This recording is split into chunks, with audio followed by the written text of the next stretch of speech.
Though the heroes banded together to stop the Dead Three and the Elder Brain, the scars from the villain's twisted plot run deep. Faerun stirs. As the world recovers, a new threat will arise that could plunge the world into chaos. Oh, I'm back again. Let us see what mischief I can get up to now. Here's your lesson for the day. One can't truly teach if they are not willing to learn. Death isn't something you need to be afraid of. It's simply a new path to walk. You want to burn old Marcus? Well, mon frere, I was born a little for me. The fire keep me warm, baby. If you want to burn me, you best try harder than that. This world will be mine.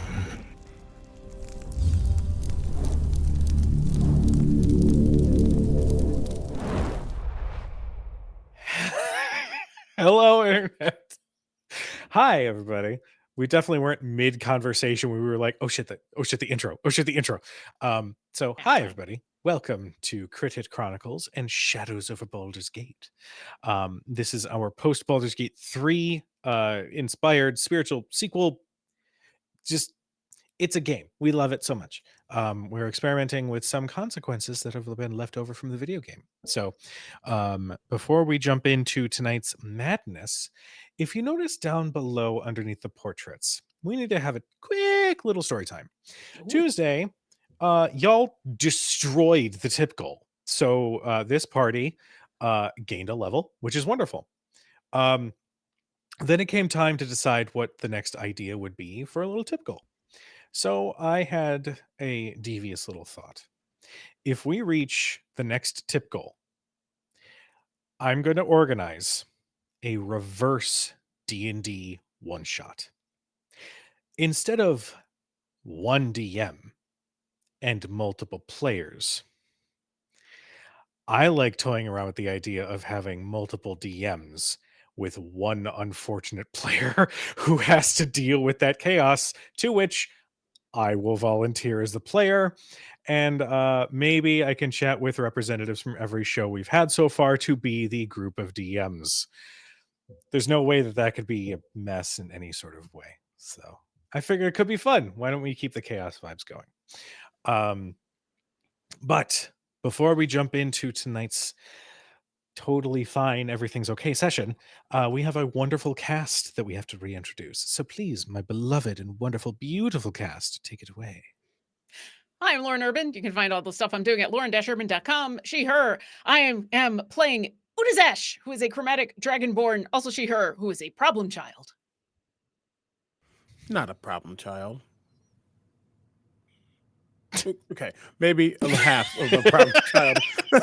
Hi, everybody. My name is Omega Jones, also known as Crit Bard. My pronouns are he and they. You can find me everywhere at Crit Bard, except for places I don't want to fucking be at.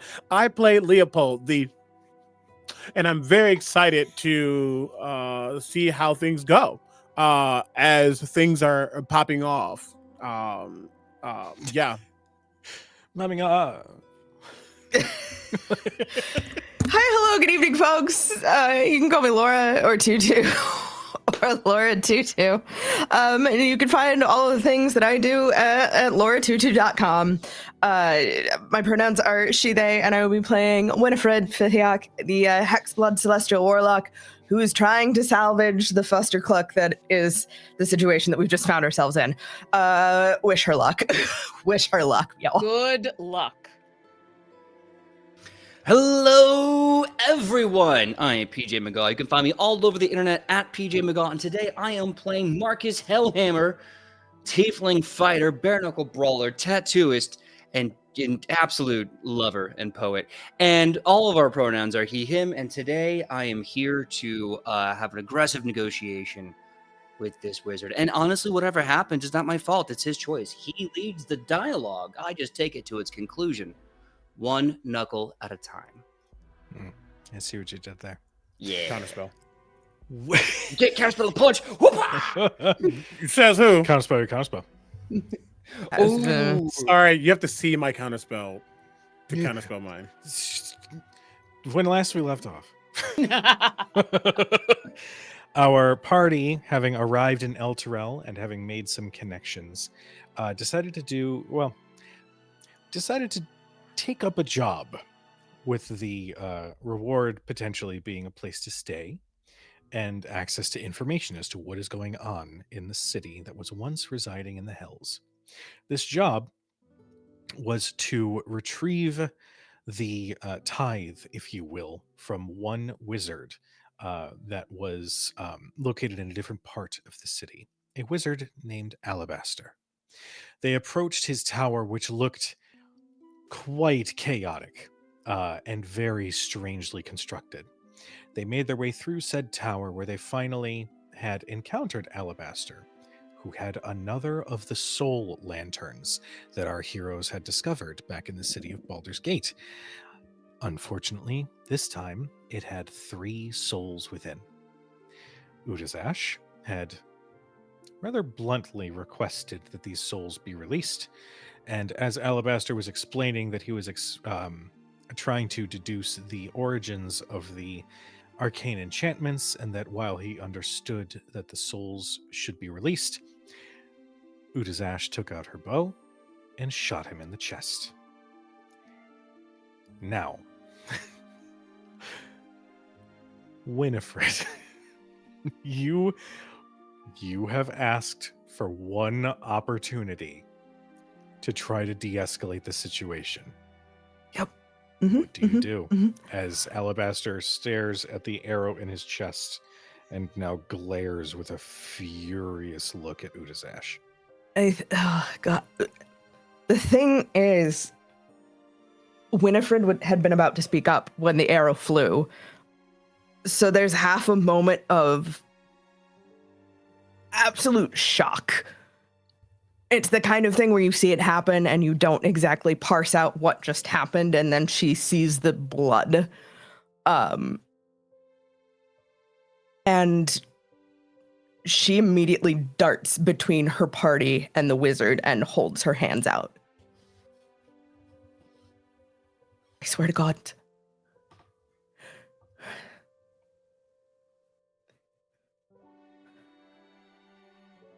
And she is going to approach the wizard with both hands up. I'm a healer. Make a persuasion check.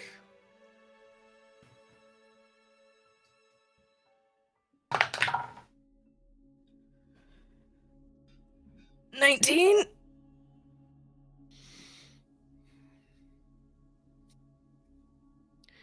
Alabastor, who, as I described last session, is a mostly human-looking individual, but part of his face and skull had been replaced by fiendish pieces, with one tiefling horn sort of protruding from his skull. His one arm seems a little bit longer than the other, similarly modified in some way. The last time I dealt with an insult such as this, and he retrieves the arrow from his chest, and you just see the wound just ooze out, the viscera. And he tosses the arrow aside. I left them in a place far worse than death. And that fate is now going to be yours. His hands move, and you see the room behind you, like the doorway and the hallway behind you, where you had encountered all those paintings. It's like something slams down and is mirroring everything that you are standing in. You see a carbon copy of the room. And then you see his arms move again, and that copy, a second one is made as you are standing in the wizard's tower, and he has just declared war on all of you. I am going to first need everybody to roll initiative. You were so close. Fuck off. It probably didn't help that Utazash was standing right behind you, bow still drawn, just growling. Mm-hmm. And if we're taking the rolls that we did last time, just before the end of the night, it was 14. Yeah, but I don't remember what mine was. So, Write it down. Utazash. Yeah, I thought I rolled, but I don't remember anything, and nothing's written down, so I just wrote no. Okay, that's fine. Listen, the only reason I remember is because D&D Beyond keeps everything. Oh, fair. Okay. Because if it's not written down, I don't remember it. So I really thought I was going to write it down, and I guess I didn't. I thought I did too. I can't find mine, but the dice gods give us a very interesting way to keep us humble, because I rolled one d20. I'm like, okay, well, that's what I'm going to take, but that's awful. What happens if I roll the other one? I got the same number. I'm like, that's insane. Let's roll it a third time and see what happens. I got the same number. They were all ones. Jesus. Wow. Well, God hates me what? today. here's the thing. At least those were throwaway rolls and not actual rolls in the game. But it's hilarious that it happened thrice. That's on different dice, no less. That's Yeah. crazy. Weird. All right. So, Beyond. I need initiative from Leopold. 18. 18. Marcus. Marcus. Marcus. I need your initiative. Sorry, I heard America and I was very confused. Americus. Bro, it doesn't have to make sense. Yeah, That's what my brain hears. That's a total of 5. 5. No, I'm sorry, 2. It's a total of 2. Oh, He not one. Yep. Oh, that's fair. Nine- Oh, buddy. Despite being quick, I am not fast. So Oh, there no. you go. Every It critical happens. success or fail gets marked in the book, and it's a great.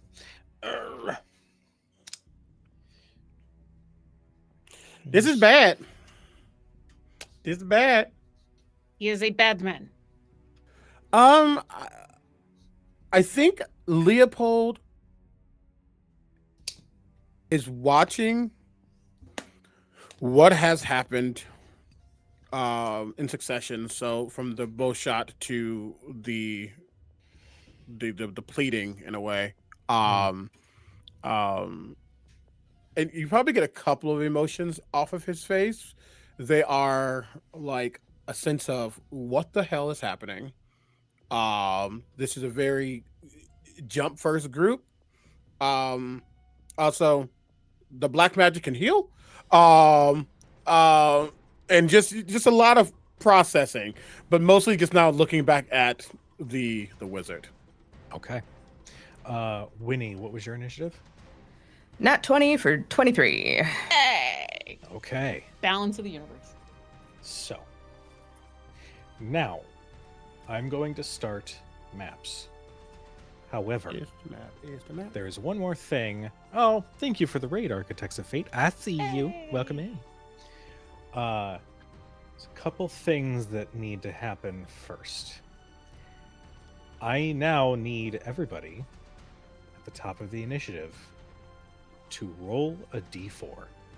Okay. 1.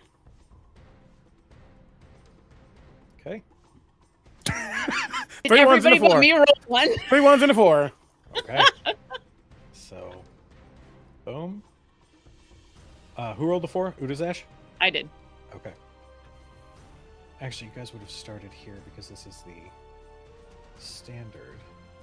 Ooh. Started. I have to roll for Shale.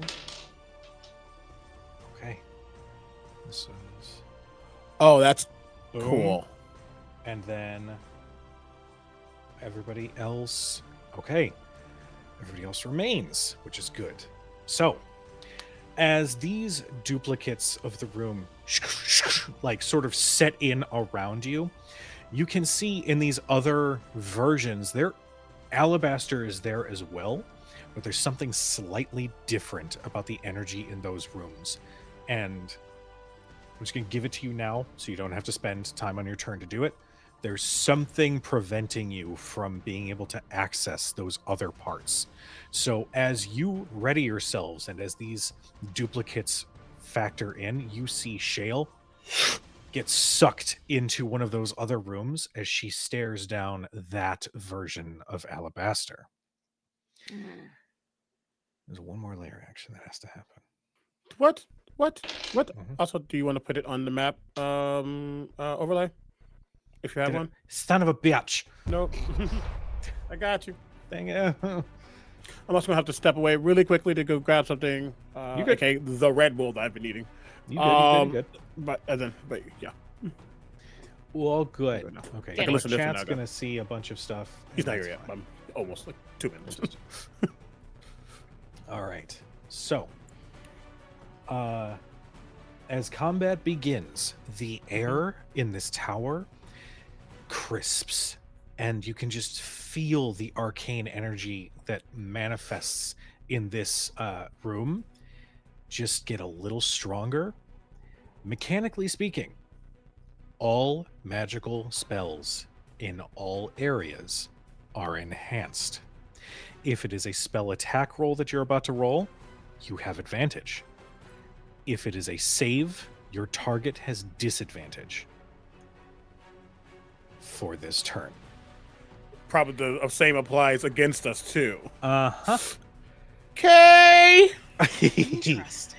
Love that. Love pink. Gonna This be is great. So great. Boy, am I glad I'm a fighter.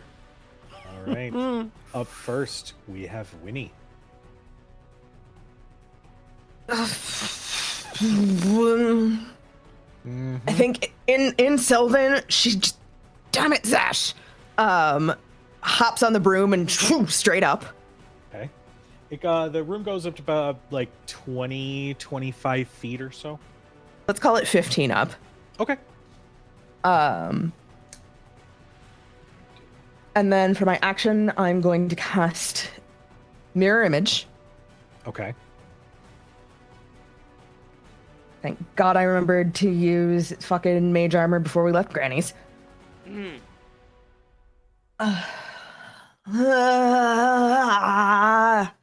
then bonus action, I'm gonna use my Hex magic as a Hex Blood to cast Hex Okay. on the wizard, Okay. focusing on intelligence. Okay. So that is for intelligence checks, I believe. Mhm. Okay. Marking that down for myself. All right. Sounds good. It's now his turn. Oof. I'll be back. Do your thing. All right.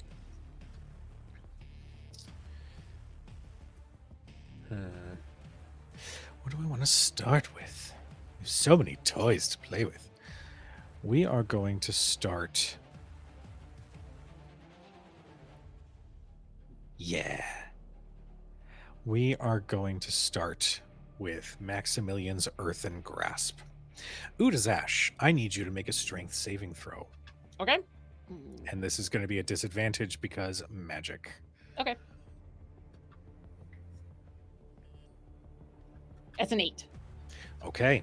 Can I at this point use luck, or because it's you a can. disadvantage that won't work? You can use luck. You're just going to re-roll your d20, and whatever it comes up with, you can use that number. Okay. I am going to use 2 of my luck and give it a try.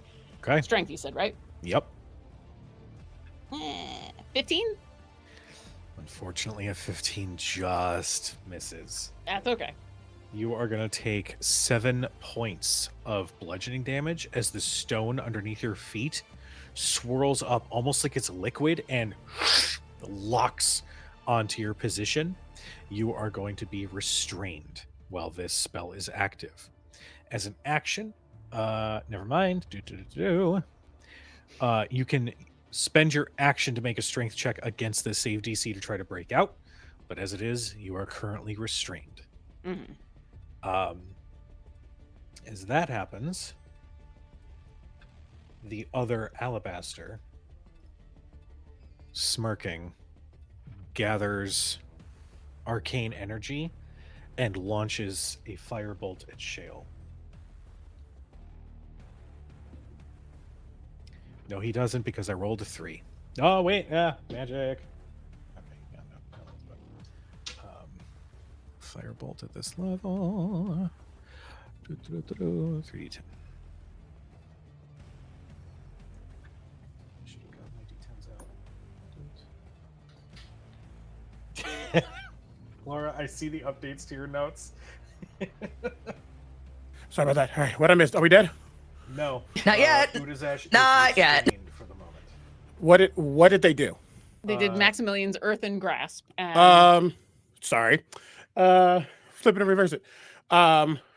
As they are casting, Leopold would just put up a hand. Does this mean that any further communication and understanding between yourself and Granny is done? Oh, yes. Okay, cool. And he'll get smile counterspell. thank you. And as he just says cool, he does nothing past that, but the spell goes off because it is a subtle spell. Okay. Do I still take the Oh. damage or no damage? No. Let me double check. I'm gonna give my. Yeah, no, you're good. Looks like it's an all or nothing.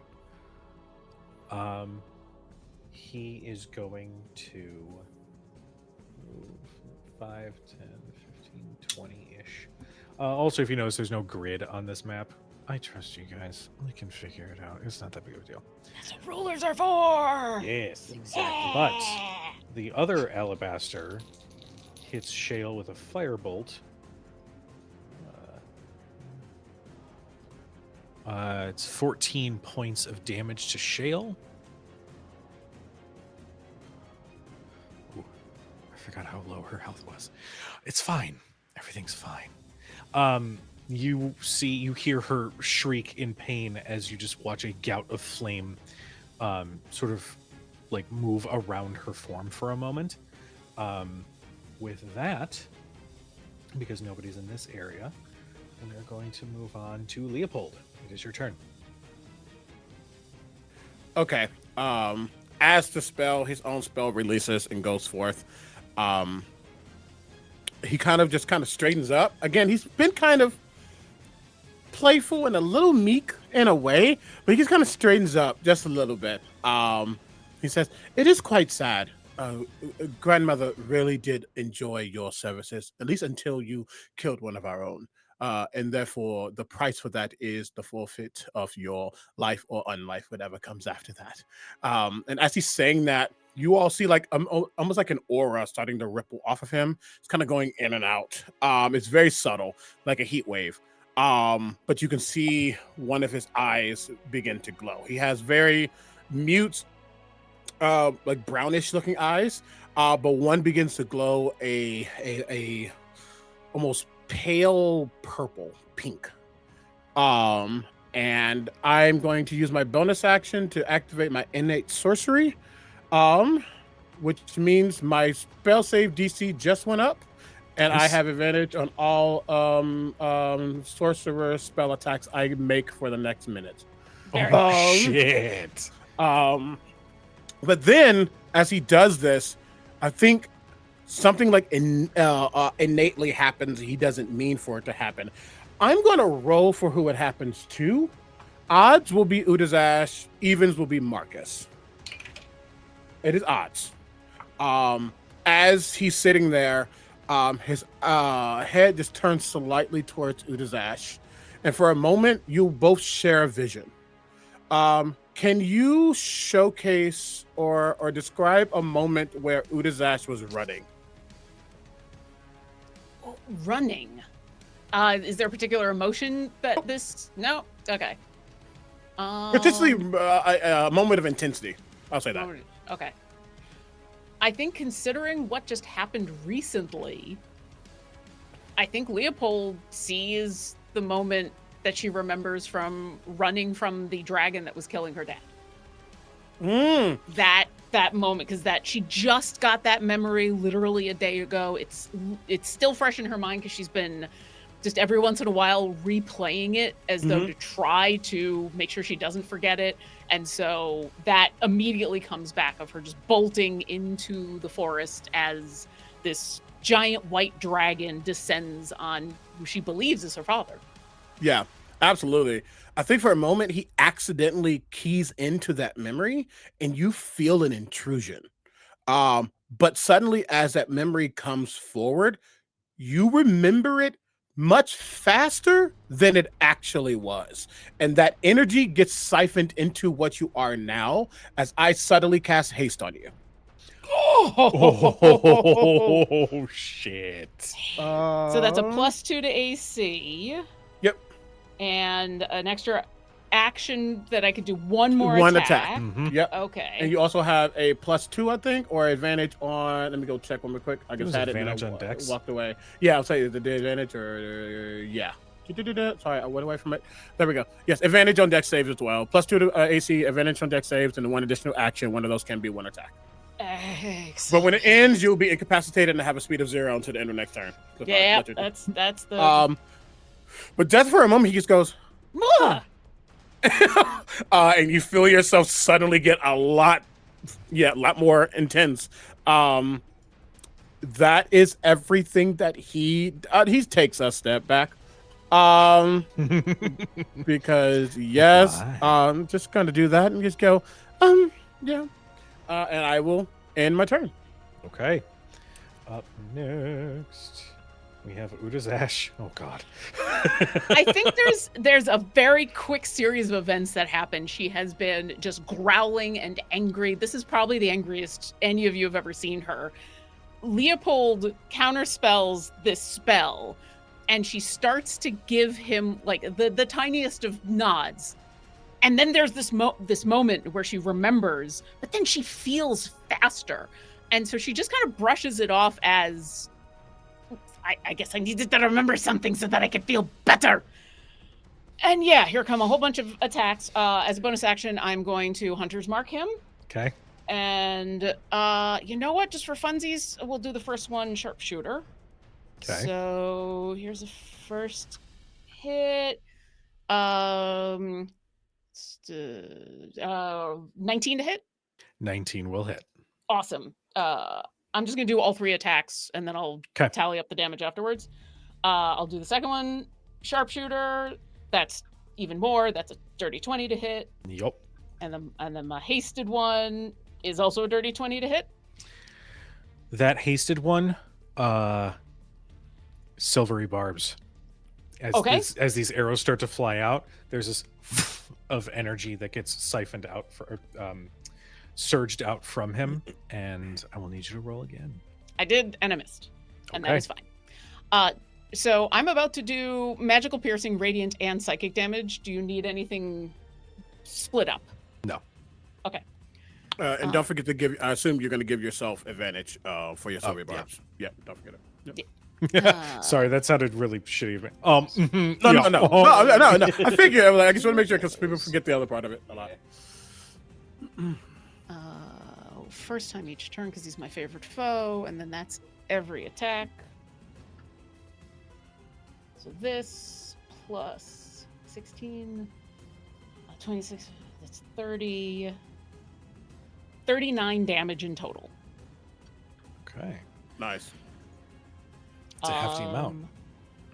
She is pissed. She's just, I don't think any of you have ever heard her growl. It is, I mean, it's a dragon's growl, but it is low and there's almost a tinge of fear in it, and it is nothing like anything anyone has ever heard of her. And for her movement, just because she knows not to bunch up, she's gonna go there, and that is the end of my turn. Thank you very much. Okay. As your arrows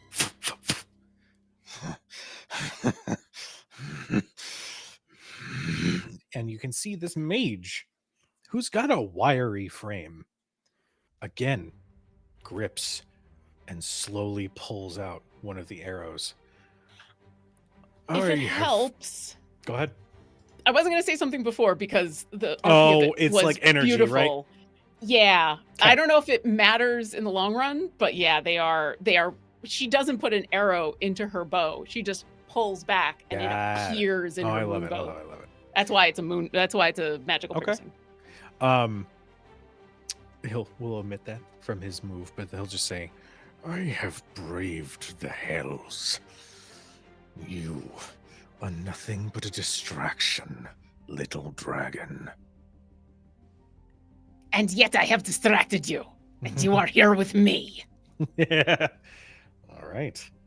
Up next is Shale, who the firebolt sort of coursed up her arm and sort of burned away a lot of the sleeve of her jacket. As she grimaces and looks down at the burn, she just glares back up. Oh, you picked the wrong element, darling. And she is going to let loose a spell of her own.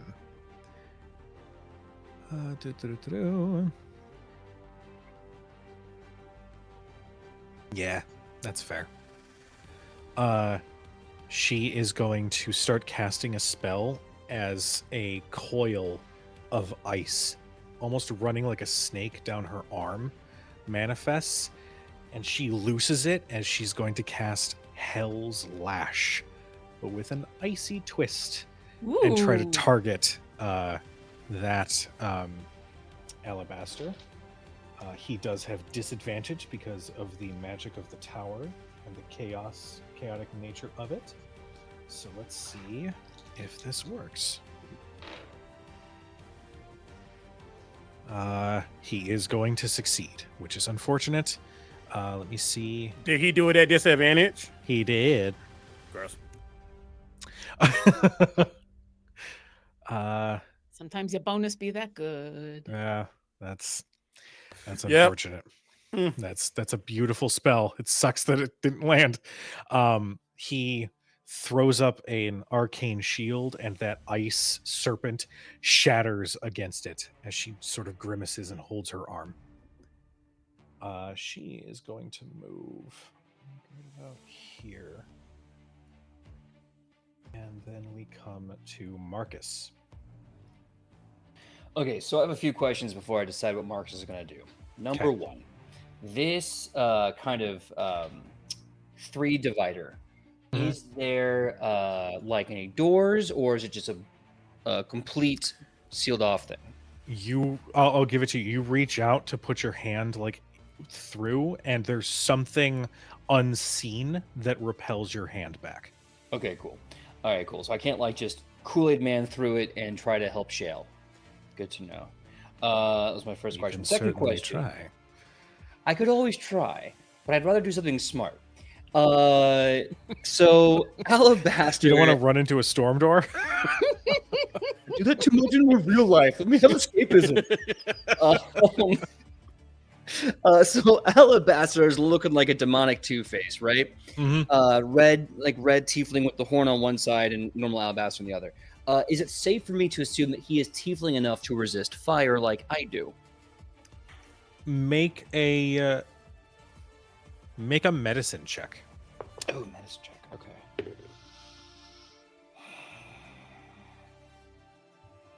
Hold on. Well, it's a 2 on the die face. Again, and that is going to be a skill of, what do you got for me? Intelligence. 0. So that's a 2. It's difficult to tell, but you know what? No, you're specifically calling off of knowledge of your own lineage. Go ahead and make it with advantage. So roll again, take the higher result. That's better. That'd be a 15. 15. You deduce with the amount of fiendish parts to him. Yes, you would be correct. All right. So with that, and him being, oh, wonderful, about 15 feet away, bonus action, I am going to, I start lifting my left hand, and this light comes off my hand as you see this sigil, this rune, this demonic forbidden rune starting to appear. And I say, hey, Leo, remember when you asked what I could do, me? This. And as I slap my hands together, fire erupts over my body as I cast Ruined of the Pit Fiend. My body begins to erupt like some body horror as I become large-sized, and I start chasing this guy down. Okay. Yes. I move right on top of him, and as I'm storming as this giant person, we're just going to start unloading a salvo. First strike, I'm going to Haymaker right away off the bat, because here's what's wonderful about being level 9. My proficiency modifier goes up, which means my damage for Haymaker goes up. Oh, yes. Okay. That's going to be a 25 to hit for the first Haymaker. Holy shit. Yeah. Yup. Uh-huh. Okay. Was that a natural 20? No, it was an 18. Okay. But I have plus 11 to hit. Oof. Yeah. Yay.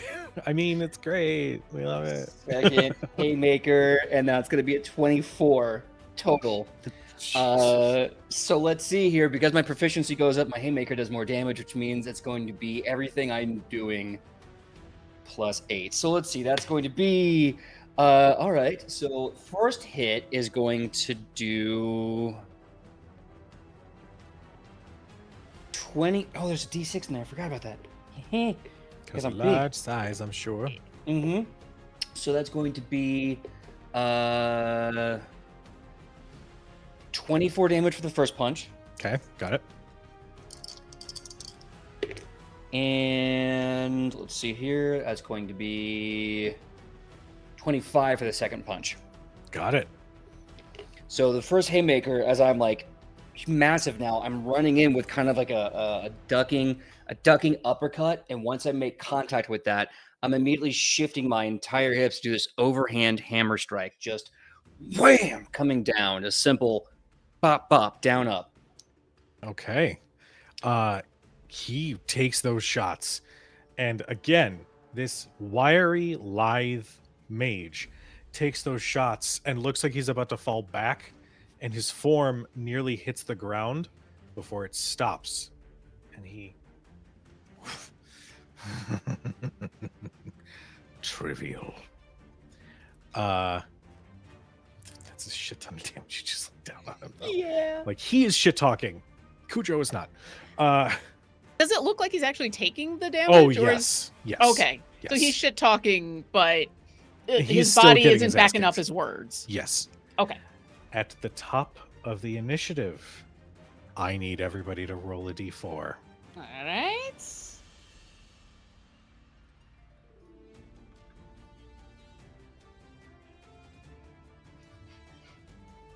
All right. So Leo stays, Utazash stays, Winnie is going to be transported through the field in the fight alongside Shale, and Marcus, you also got a 4. Damn. All right, shit. All right, so we've got Leopold, Utazash, and Marcus in our top left, and Winnie and Shale in the top right. Next. Oh. Okay. This is very cool. This is super cool. Okay. Question, DM. These are 3 separate copies in 3 separate dimensions, sections, what have you. Does the magic that has been thrown to the original Alabastor carry over to this secondary form? Make a perception check. That's a 16 on the die. What's my fucking modifier? I don't know. I don't know. I can't remember. The 22. With a 22, you look at this version of Alabastor, and there's some weakening in his form, but it's certainly not matching the damage that was done to the one that you have been facing off with. Got it. And speaking of which, the lair action has happened, and Marcus, you're right up in his face. You see he and the spots that have been broken or pierced slowly knit, as something in his tower has healed him of some of the damage that he has taken. I hate that. That just means we get to hit him again. I'm stepping back my weight. I just kind of look at him and I go, "Oh, I can stop holding back, me? Good." And my hands start kind of wreathing in holy fire a little bit as I'm kind of eyeing him. Okay. The top of the initiative. Winnie, you're up. Cool. First and foremost, bonus action, I'm going to use Healing Light to put a bit of a soothing salve over the burns that have crawled up Shale's arm. Can I just ask one teeny little question? Uh, Is that a spell or is it a feature? Technically, I think it's a feature of being celestial. Got it. Celestial warlock. Gross. Just asking for reasons. Yeah, no, that's fucking gross. So I'm gonna use 2 of those D6s. She gets 8 healing. 8. Got it. Sweet. The burn sort of knits itself and she just looks, "Oh, thank you." Of course, darling. I didn't want this to happen. I'm sorry. Oh, don't worry about it. It's fine. These things happen. She's like carrying on casual conversation. She like slowly, just narratively speaking, stands next to you and sort of like cracks her knuckles looking at Alabastor.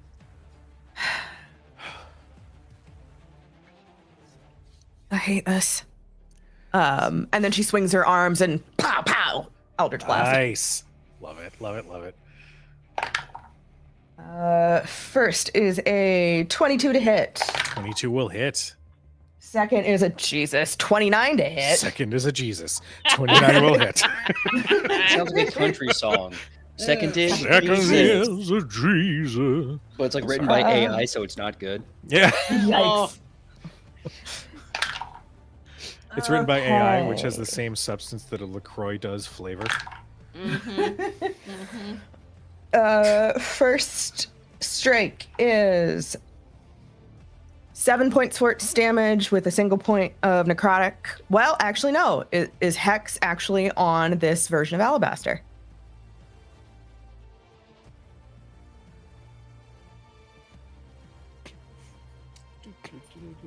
High or low? Low. Okay, it is still Hex, so I can't enhance it by rolling a 1 on a D100. So just know that, like, yes, he is like super duper Hex, but mechanically it's still the same benefit. Yeah. That second hit. Woohoo! Fuck my life. That is 6 force damage and 6 necrotic. Okay. He, even as that shield had remained up from when Shale had cast the spell, your Eldritch Blast pierces through it, and he reacts.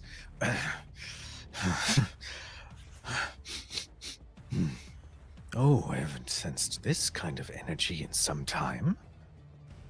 What sort of pact did you make, darling? Winnie says nothing. She Okay. is stone-faced and Okay. blank. Don't tell me how to live my life, robot.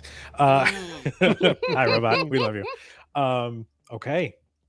Is that your turn? Any movement? Did I, when I got shunted, did I get shunted back to the floor, or am I still 15 feet in the You're air? still 15 feet in the air. It's almost like you're not. It's not so much a physical move, despite what Shale may have done when I did the description before. It's more just the room rotates around you. So yeah, you are still 15 feet in the air. Okay, I am gonna move over, like another 15 feet, because I don't want to be in a potential fireball range, if I'm being perfectly honest. You know, it's so good that you said that. I'm just gonna move. I'm gonna be not in a clump. We're not gonna clump. We don't clump. Yeah, There's no clump here. Be honest. Very, very good move. I mean, we're not clumping, but we ain't not clumping either. We're doing our best. We're doing our best. Marcus. Yeah. We are literally, I guess, mapped it out. We are prime for a fireball. Unfortunately, I was like, oof. That's why I said we're No, doing our actually, best. That's a good point. Let me just check a thing. Let's just check a thing. Let's just do from Langree. It's bad. It's bad. Where? Wait, hold on. Let's see here. Let's take a little ruler. Let's see. That's 20. Oh, I'm just out of it. I'm just out of it. No, you're not. It's a 20-foot radius, right? Yes, and I'm literally doing it as I speak. You're literally not. He's out of it. Especially because you are large size. Remember, Marcus? Oh, you're right. I'm dummy thick. Oh no!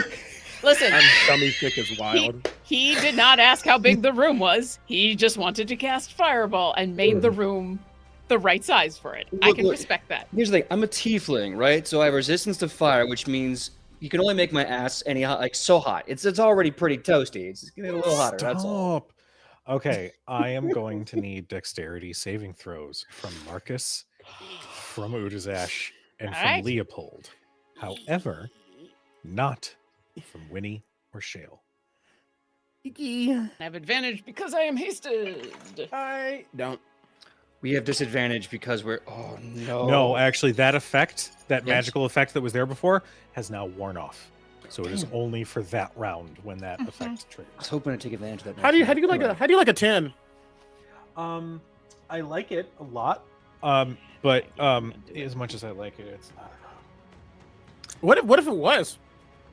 What if it was? I mean, it would be great if it was, but it's not. So If I get on a plane right now, Well, the good thing is if you get on a I see plane, you in a couple hours because you got to be there at least an hour for the airport and security. Oh, That's true. Lisa. The good thing is when you land, you're no longer in fireball range. true.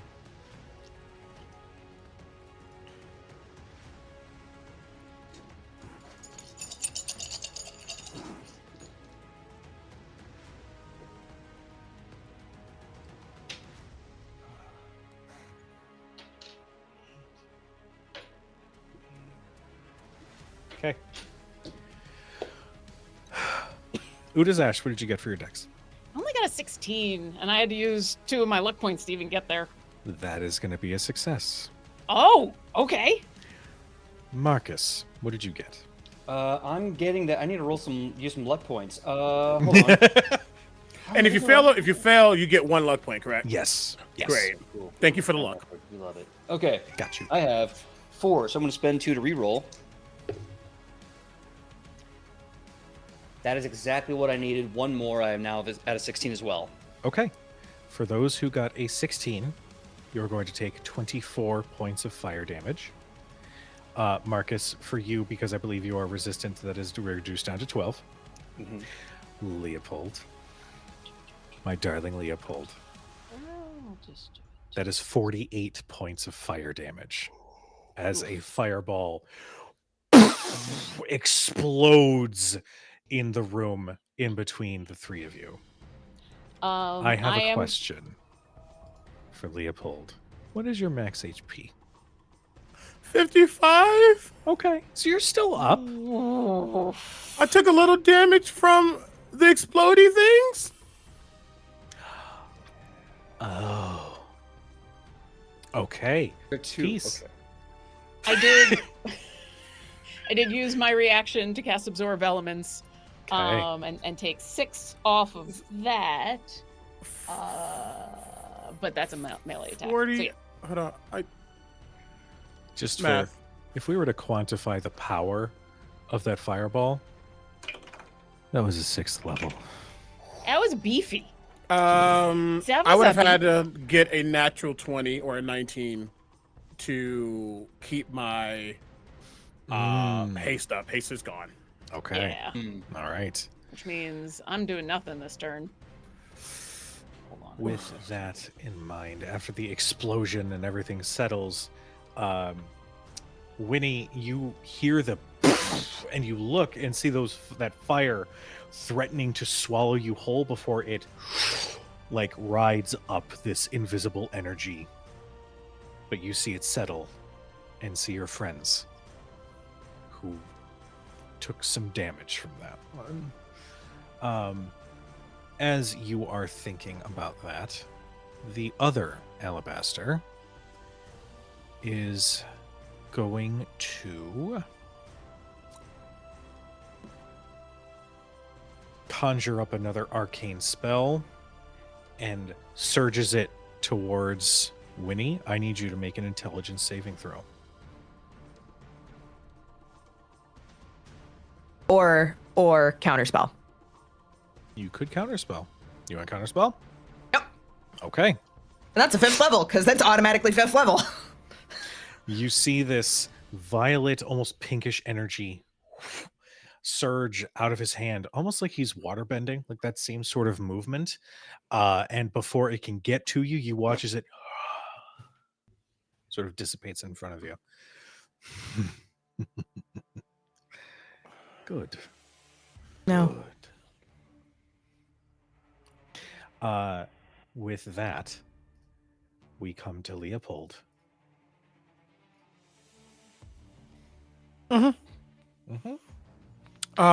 He is definitely on the ground, like down on a knee, barely that, not really holding himself up.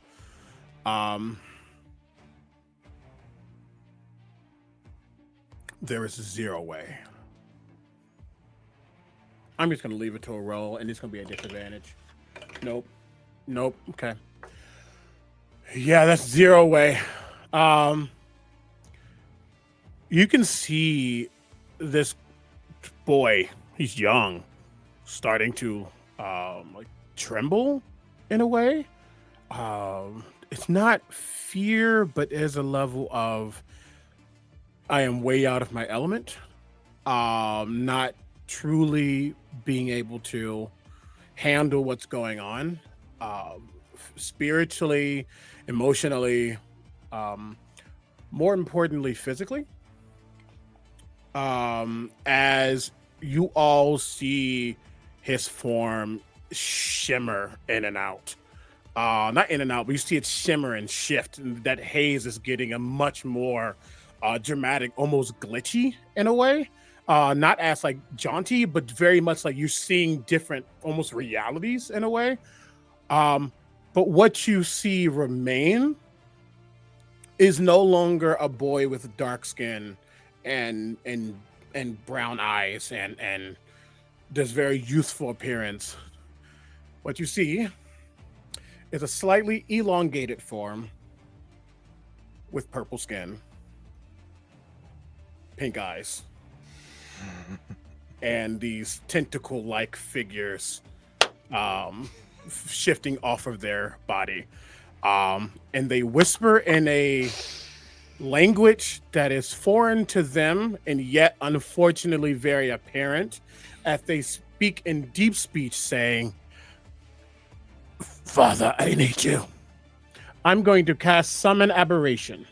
Oh shit. God damn. Right next to Alabastor, as you see him put his hand on the ground, this very almost like 3-pronged hand on the ground, as you see a surge of power start to like ripple through the ground, almost cracking it.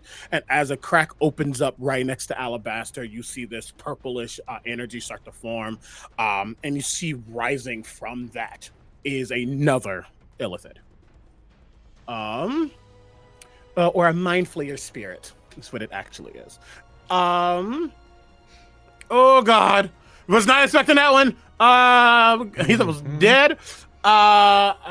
And as this creature comes up, he looks back to Alabastor as a bonus action. I am going to Quicken spell I think he just holds out his hand, and there's this motes of pure power that is again that grayish purple pink, and it shoots forward towards Alabastor as I use a cantrip, Sorcerer's Burst. Okay. Ooh, is a good one. I will roll this at advantage because of my innate sorcery. Okay. That is a 24 to hit. That'll absolutely hit. Okay, at this I will do 2d8. Now the cool thing about Sorcerer's Burst is I will explain it if it happens. What the fuck are you? It happened. So I rolled a 7 and an 8 on this die.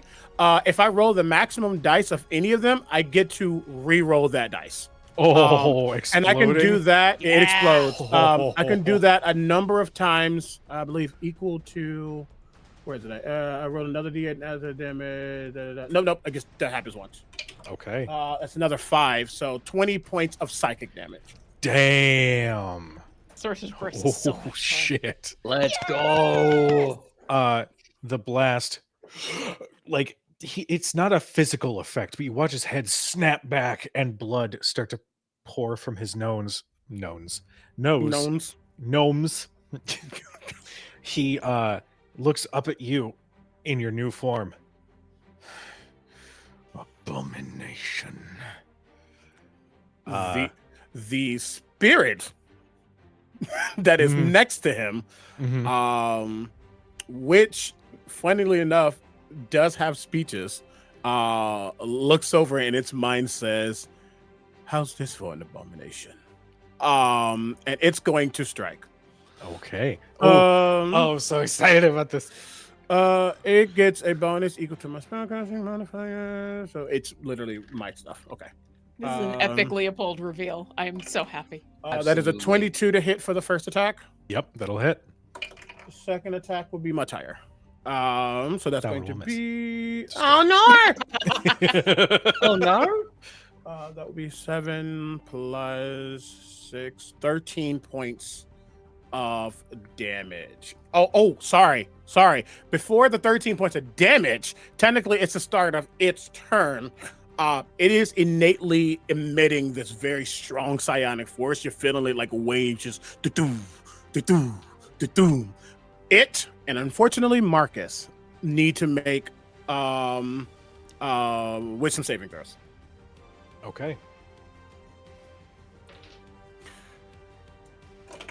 The spell save is a 19. So I'm gonna use Indomitable. Hey, there we go. Oh shit. Alabastor rolled a natural 20. My 20's dirty, if that's okay. They both say, hey, so you only take 3 points of psychic damage, and then he takes the 13 from the attack. Yep, so 16 in total for Alabastor. That is him. That's everything we can do. That's a lot. That was a lot. And I will also put the actual true form of him in our Discord. Because I made 2 hero forges. Which meant there were 2 portraits coming, and I'm so excited about it. Okay, it's fine. Well, listen, I was not expecting that to get revealed immediately. So hey, all good. It happens. All good. Great time for it. There we go. All right.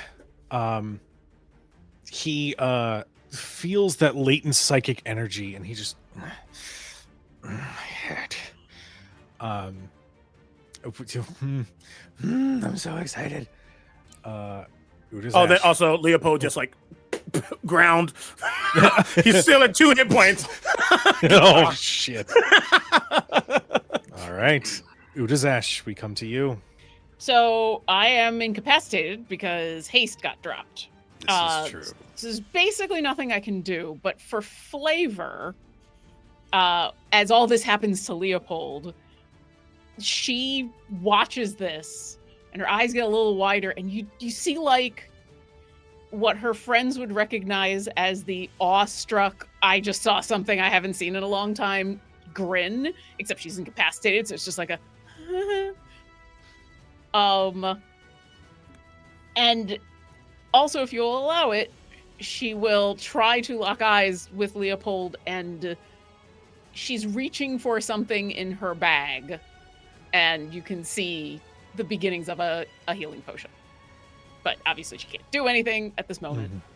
All good. I like but the at the idea end- that you can still do something. You can emote, you can move, you can do some stuff. Yeah. And it gets to like the end of my turn, and I kind of snap out of it a little bit. It's, and that's it. That's all I can do. So excited. Okay. All right. After Utazash, it is Shale's turn. Shale is sort of buddying up with her sis, and she is going to attempt Hell's Lash again.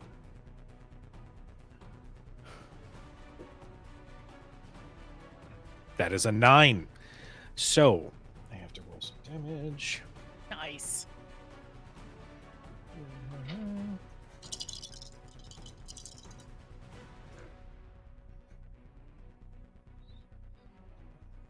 All right, so it's 13 points of damage to Red. Okay.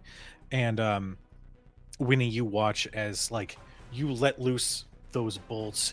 You quickly counterspell his psychic move. She again gathers up that snake-like bit of ice that gets him just as he's not paying attention, and you watch as it weaves and coils around and constricts as that ice is extended to her hand, and she maintains concentration and just tightens it a little bit more. Hell's Lash has succeeded. Nice. Marcus, we now come to you. So now I don't know Hell's Lash, PJ. Does that restrain or incapacitate? Tethered creature takes damage at the beginning of their turn. They can repeat the saving throw. The target is an interdicted creature. You can use your reaction to burn one of your seals on the creature. When you do, the creature makes their next saving throw to the end of spell. So it's not restrained.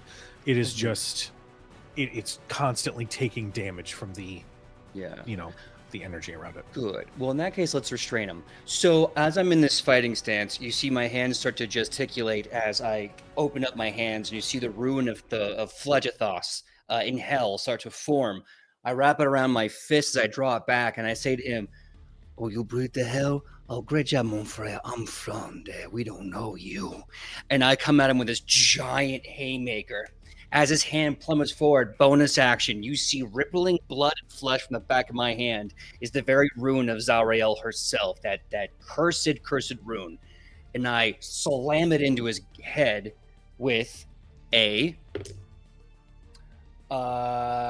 dirty 20 to hit.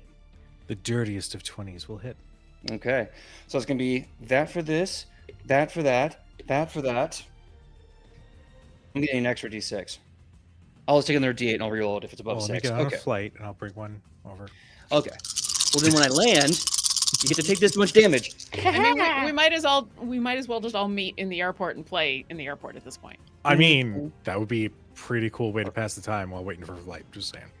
So let's see, I gotta do some math on this. That is 6, 11, 15, 17, 22, 28, 28 plus 17 is 28 plus 17 is 45. He's going to take 45 bludgeoning, fire, and radiant damage. Not one of each, but all together. If you need the fire damage, let me know. That's 10 fire damage. Okay.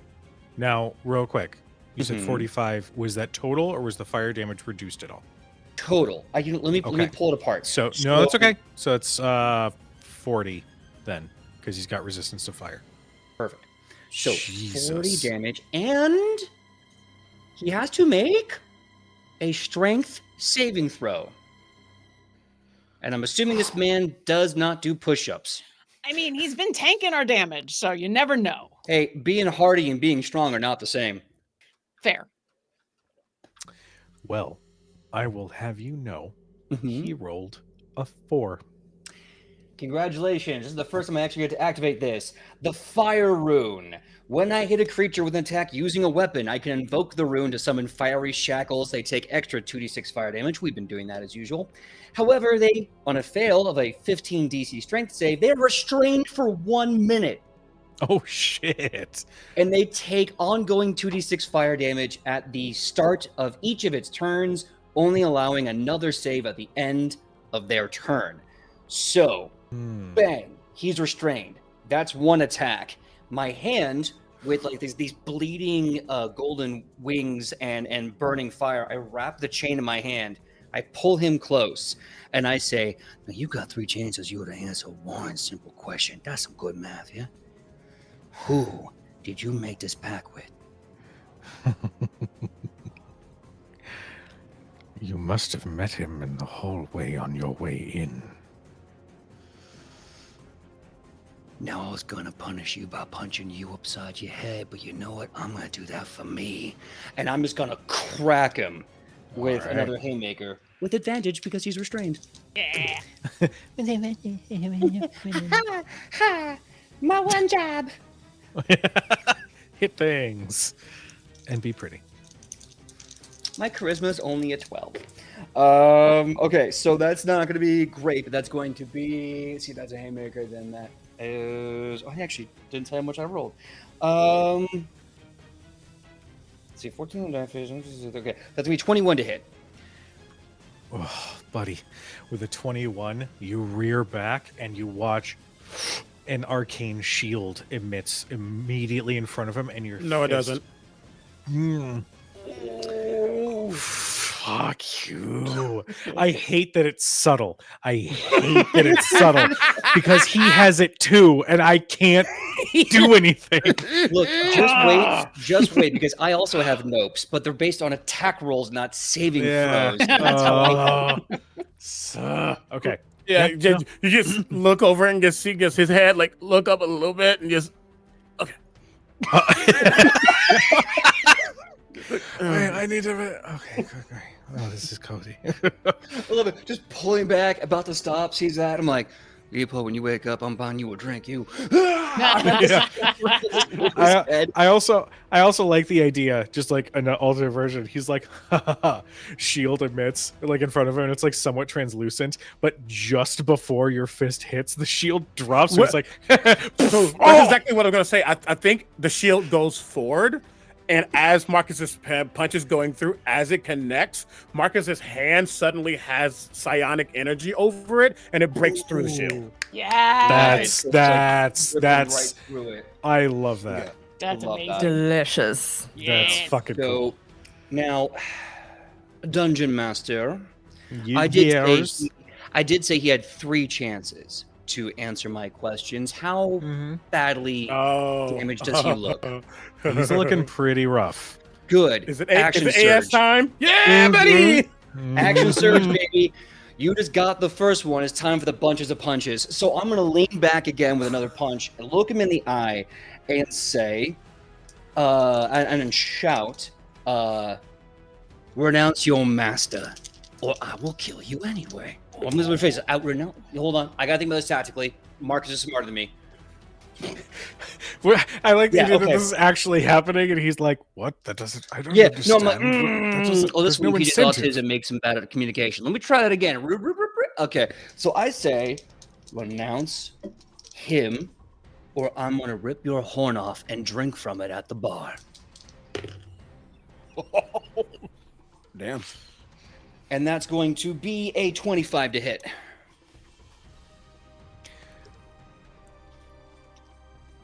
Roll your damage. Okay. I mean, the D6 love me, but the DH just ain't cutting it. That's going to be a 21.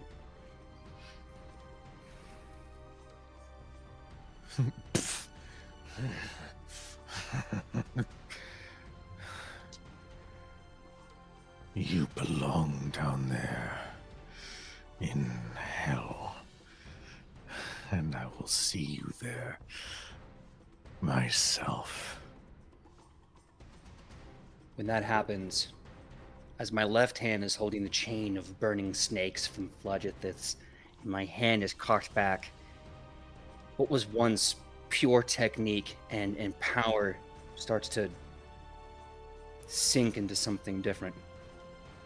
This isn't just battle prowess. This is rage. This is a wound ripped open and blood turned to a hand. And I look to him.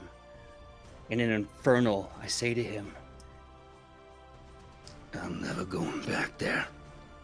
And when I see you, if I ever do, you're not gonna have a soul left to be remembered by. Natural 20. Oh, fuck! Thank you, Dice, for the perfect time, for the perfect moment. And We're here for narrative dice. and I want to say in this moment, the rune of Zariel that is on my hand starts to flicker, and it starts to change color from that kind of horrible bright gold kind of starts to turn into a undulating fiery red. It's trying to form something, but it's not quite there yet. And at this point, it's one punch, but something takes over, and it's like it's more than that. And this is going to be a total of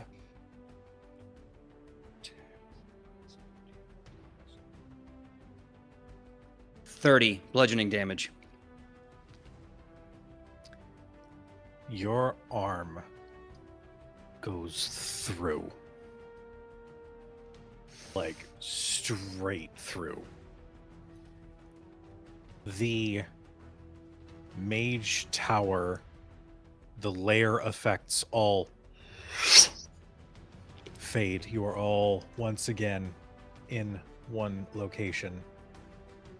In fact, we can just do this. We can end combat. Because we're not going to need that anymore. I don't want to be too graphically detailed, mainly just in terms, I want to make sure people are good. Your arm is covered in viscera. And as you go to retrieve it,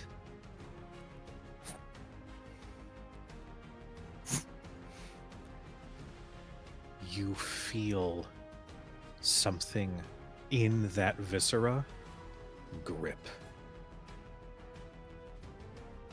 And more of it starts to come out and try to pull you deeper into that wound. And you can hear echoing sourcelessly,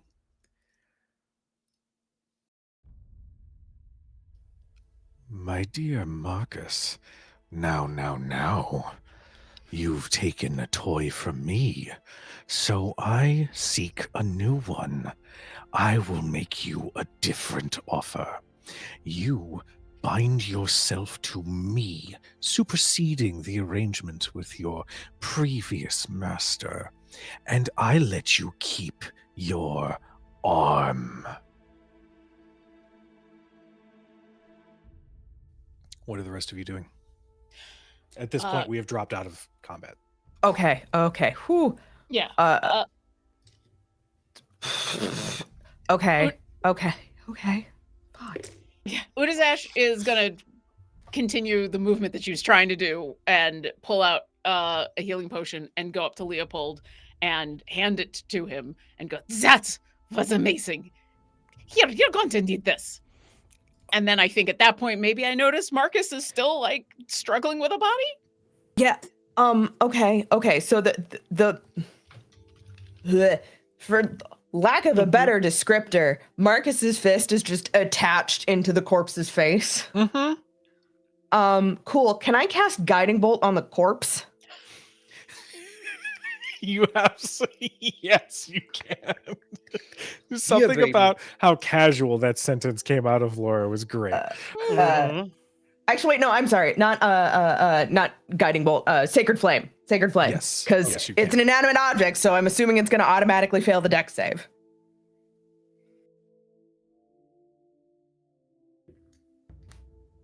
Go ahead and roll your damage. Okay. Where are my goddamn D8s? Okay.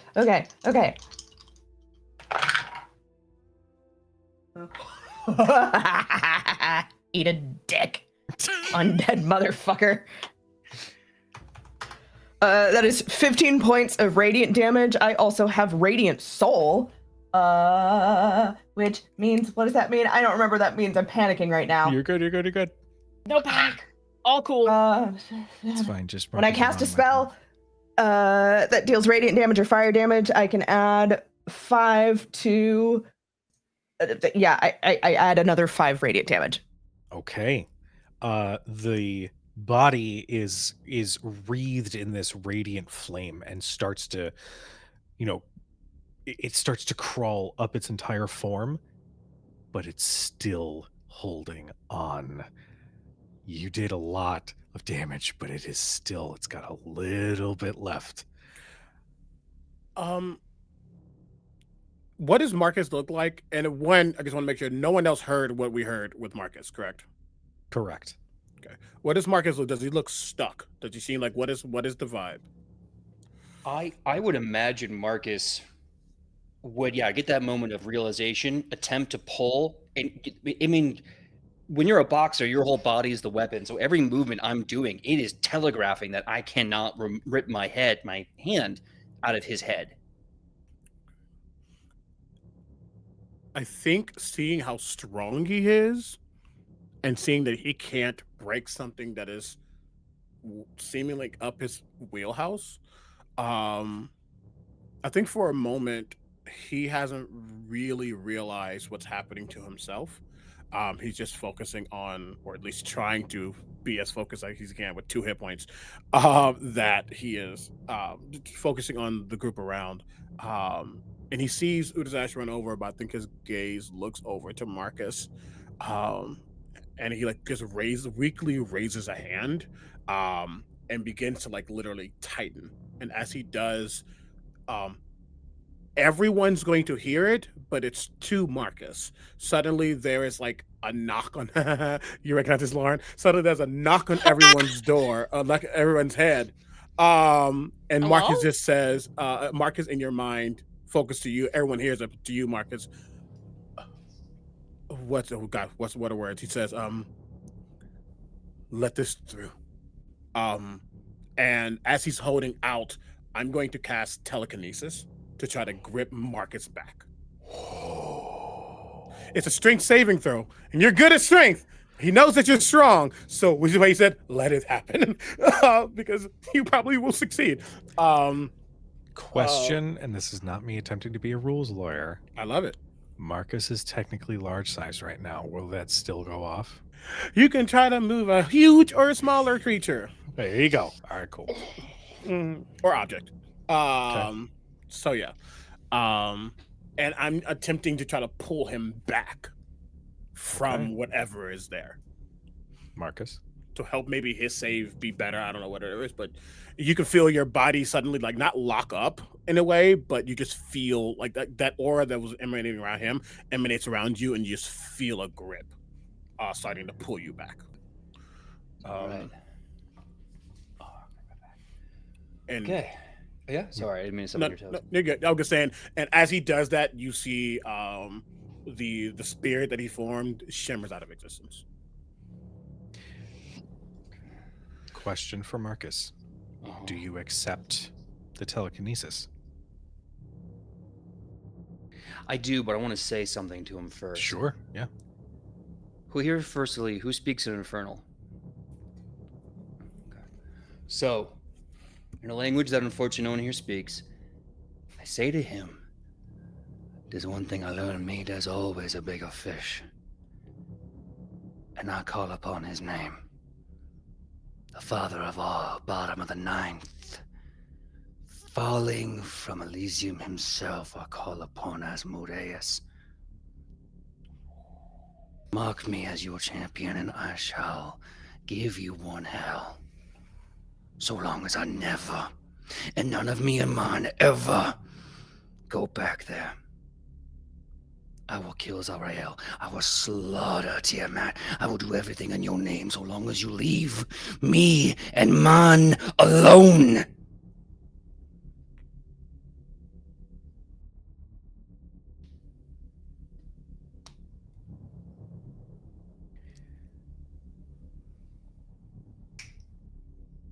The body like crumbles to the ground.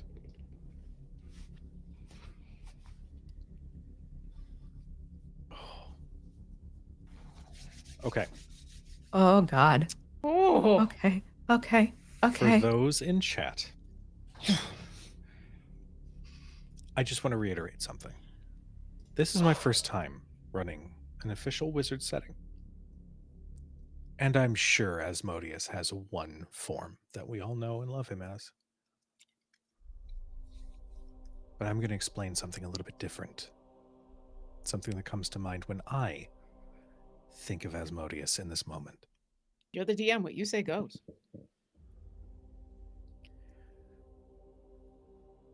You hear a snap in the corner of the room.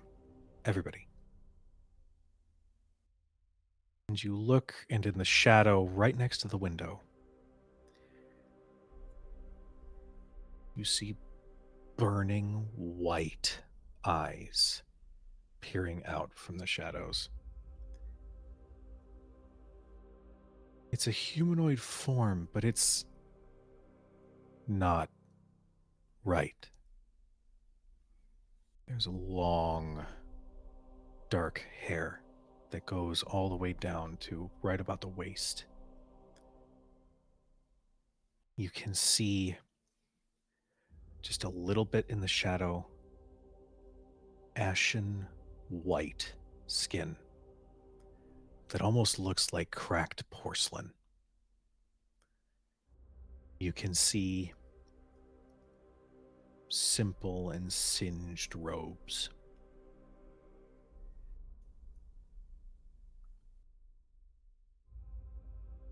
Well, that's a deal I couldn't quite pass up. Hellhammer. You just hear it like a roaring flame. This voice crackle out from that corner.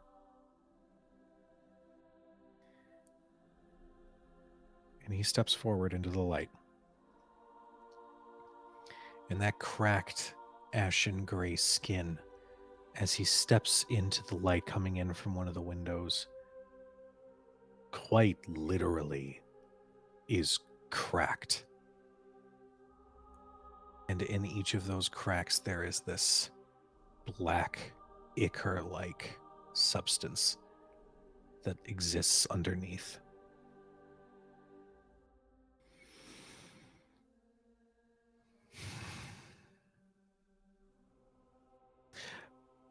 Marcus. Marcus, Marcus, Marcus.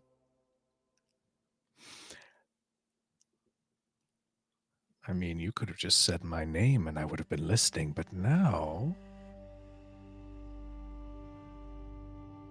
you've given me a gift.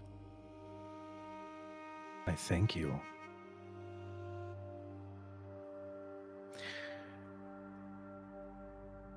The deal seems fair to me. And he gestures, and similar to the past fiends you've dealt with, there is a parchment that appears in the air, but it doesn't have the flourish, it doesn't have the flash and the flames. It's not a feint. It is just simply just manifested. And you can see a contract that in glowing golden ink you watch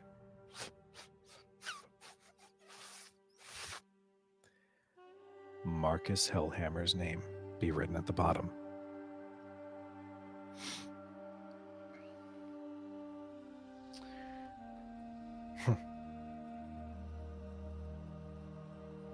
You have a gumption about you that I like.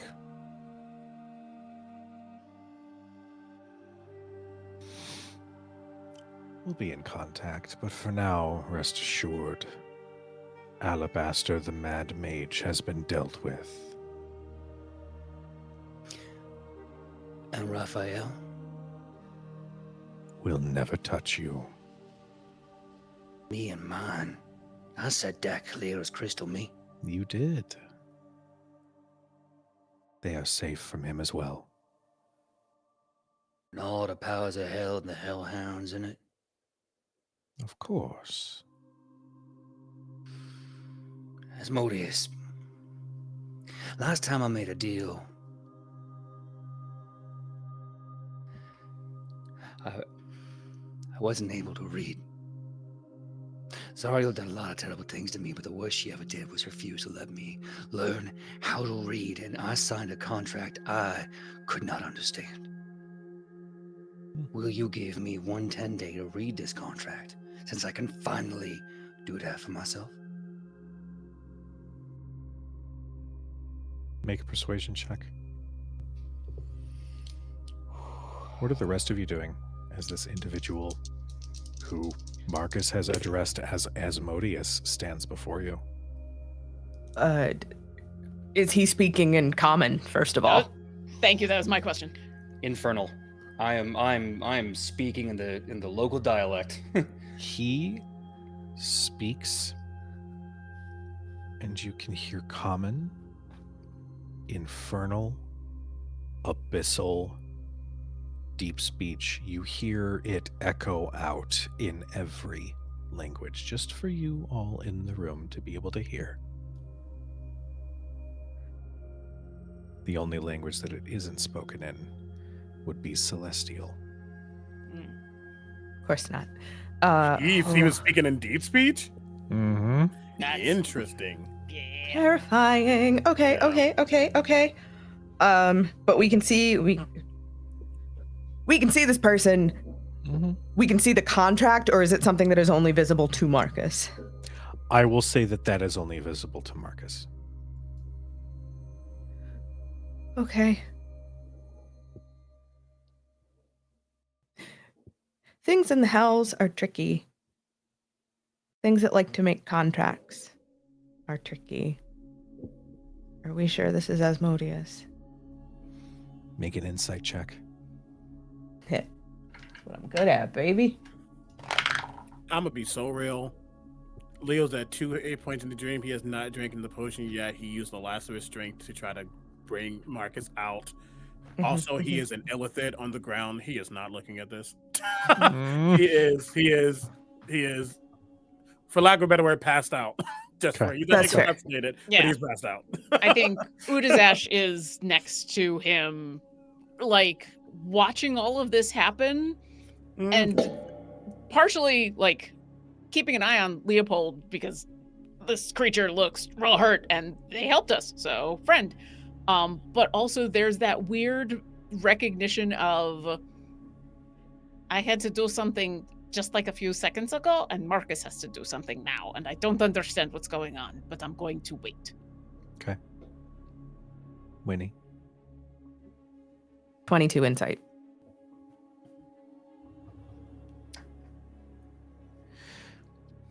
I don't ever want to say anything that'll take away agency, so if this is, please feel free to stop me.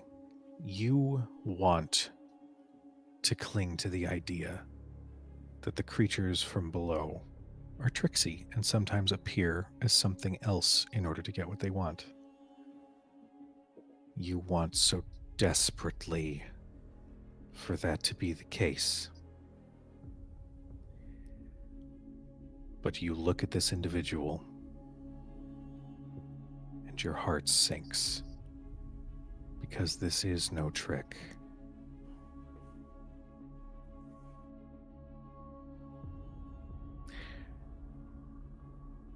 I empathize, Marcus. Making a deal without understanding the consequences is something that can be quite problematic for where their story should lead. However, I believe that if our relationship were built upon respect and understanding, then perhaps our connection will be stronger than that between you and your former patron. The contract floats over to you, and the moment you touch it, everybody else can see a parchment slowly apparate in his hand. You will have 110-day. I grant you this. However, there will come a time where I will call upon you, and you will see in that contract that you will respond.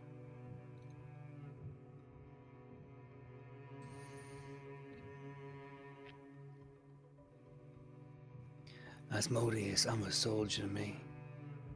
I'm used to following orders. But I'd like for one time, just once, to follow an order I believe in. So you tell me to do something nasty, downright nightmarish. To all them little diablos down below, I will probably do that. You tell me when. When Marcus Hellhammer, the beast of brimstone, will be supporting for duty. Sir. Let's be clear. The target that I would send you after would not be below. It would be here, on this plane. You will soon know some of the individuals who will meet my wrath. But for now, rest. Shoo-wee! I do need me a rest. I'm feeling mighty tired. I'm feeling pretty. Look what we did to that nerd. I'm feeling good. All right. Winnie, you can feel a cold hand on your shoulder, and you know that your patron is standing right next to you. They don't say anything, but you know that they are there.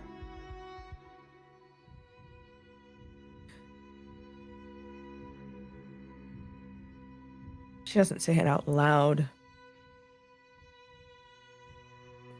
but she reaches for that tether,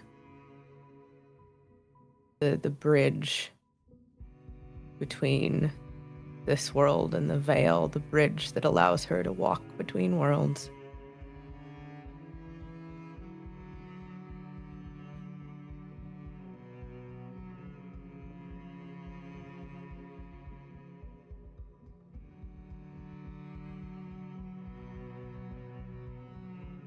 We're going to lose him, aren't we? Your sight slowly manifests on its own. You know that this is your patron granting you this. And that sight grants you the ability to see. Actually, Winnie, will you describe for me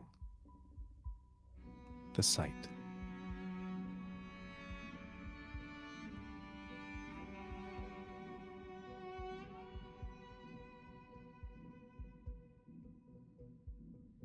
I don't remember how I came through from the Feywild.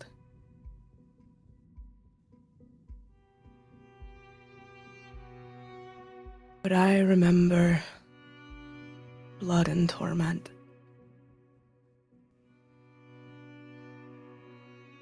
And then the comfort of a balm. Something to soothe fevered skin.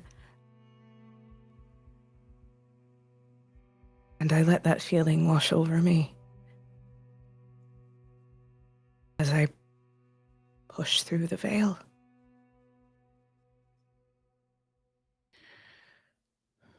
You can see Just the spirits of those who have dwindled. You can hear them sort of echoing off of the stone of the wall.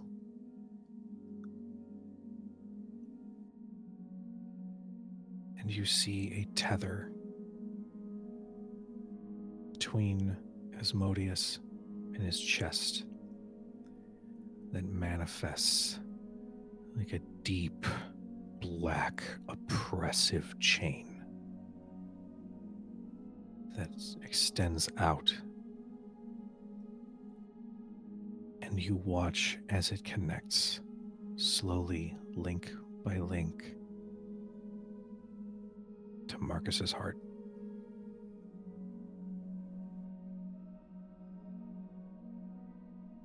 It would take much for those links to break.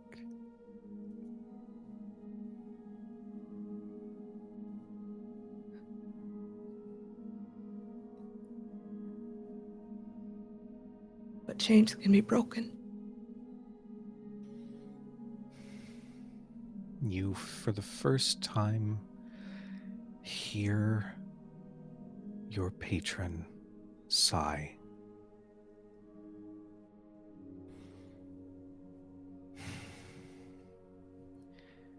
They can.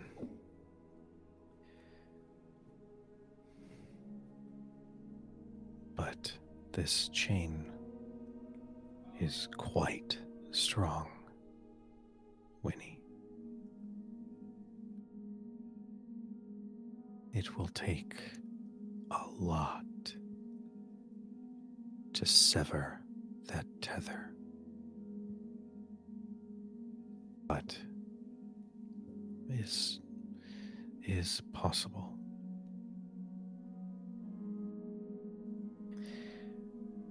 Utazash, you've watched. You see this parchment manifest. You can see Shale standing close to Winnie, mouth open, eyes wide, unable to move. You see this.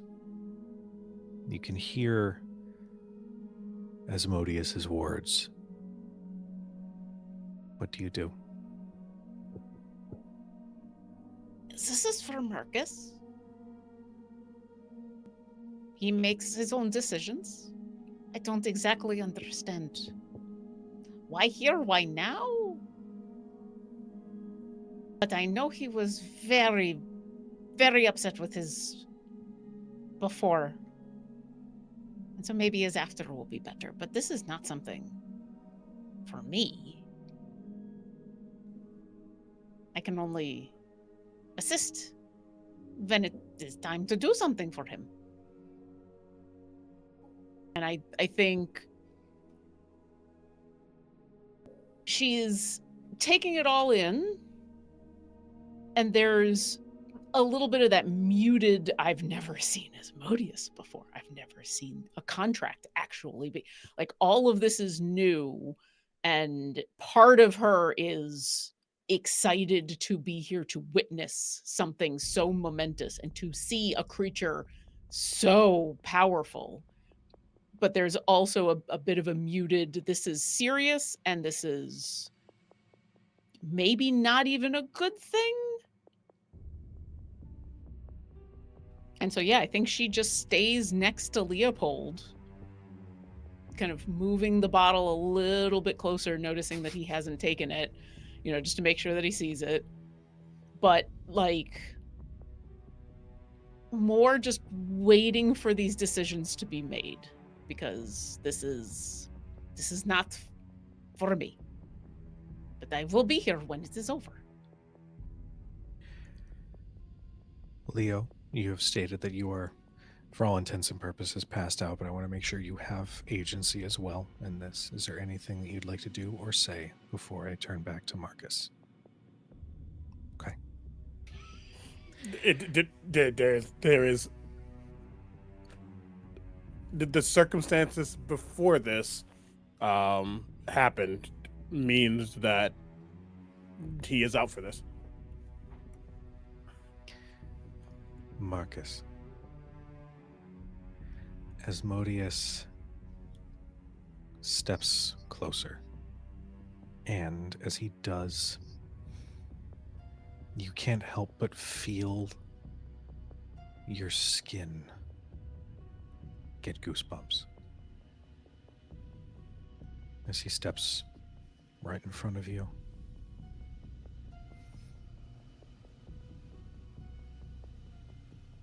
Calm yourself, Hellhammer.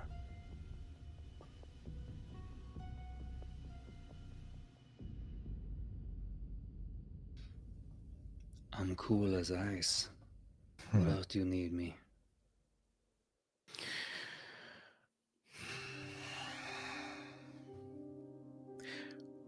I will allow you this 10-day, not only to read your new contract,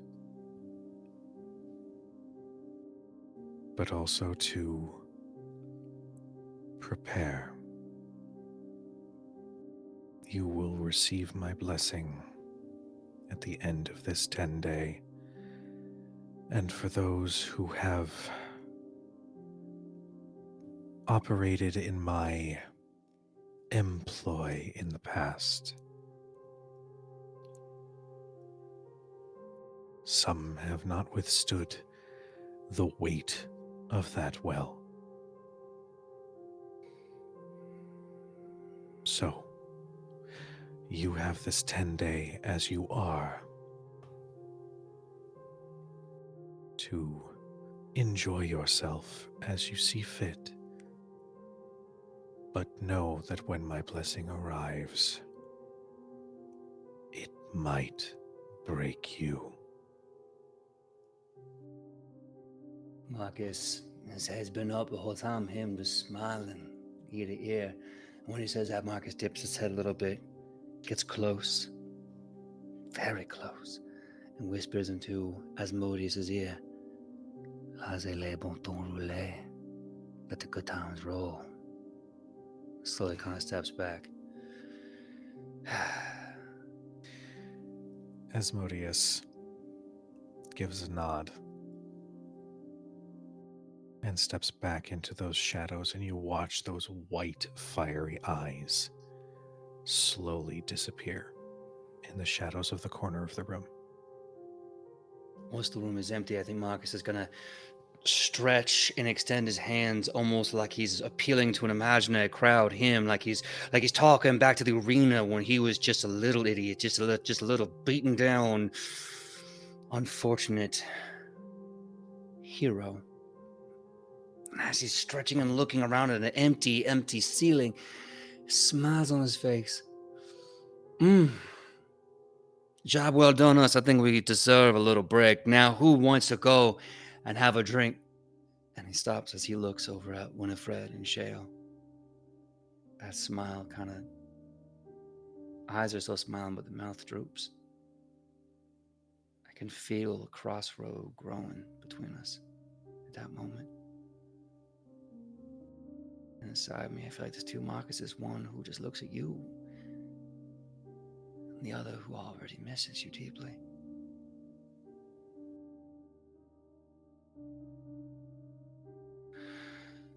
How about we get a drink, us? I think we deserve a victory, huh? A little victory lap, a little party. On me.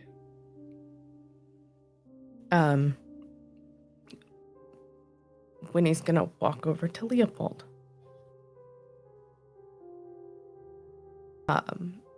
CB, you said that he was pretty well unconscious. Like, nothing. I'm like, while mechanically there's a difference between 2 and 0, for a being, no.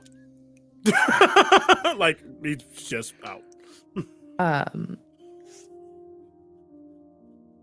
Winnie kneels and very carefully puts a hand on Leo's shoulder.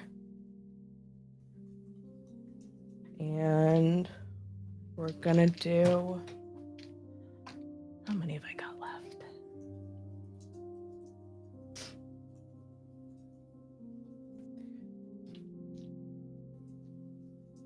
we're gonna do 4d6 for healing light.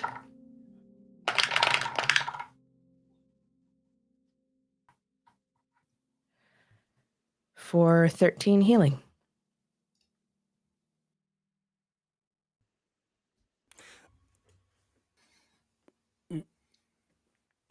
Go ahead. Nope. I had nothing. Go ahead. Oh, also chat. Depende. Yeah. That's why I went, nope. Oh, yeah. Why don't we take a moment to go to break? Everybody in chat, thank you so much for tuning in. Give us about 10 minutes, take our bio breaks, get a snack. You go stretch, get a snack, drink some water. Stretch if you haven't. We'll see you in about 10 minutes. Be right back, everybody. Au revoir. Welcome back, Internet. So, we return to the now empty and quiet inner sanctum of Alabastor's tower. The individual has left. There is an illithid right next to Utazash on the ground. The reins are passed over to you all. Are you feeling better? As you said, it was 14 points. 13. Thank you. I didn't mark it. As he gets the healing, and comes back to, again, absolutely Yamcha posed on the ground. He like shakes his head. Oh, that hurts. Oh, that hurts. Placing his hand on his head as he tries to get up. But as his eyes like look back down, seeing that his hand is very much purple, gray, muted, definitely not human. You see him suddenly look up at everyone, and back as far as he can to the wall. That's next to them. Uh, and even though he got healing, the very clear emotion is fear. And yeah, and I'm going to make a save at disadvantage. Try to save to see if he can focus on putting his disguise back on. That's a 4 on the die. Nope. Yeah, a 4 on the die. Nope. You see him like there's a shimmering happening and nothing is shifting. And he is panting and almost hyperventilating. Listen, don't hurt me. listen. I understand why you were hiding what you were, but now we know, and it's going to be okay.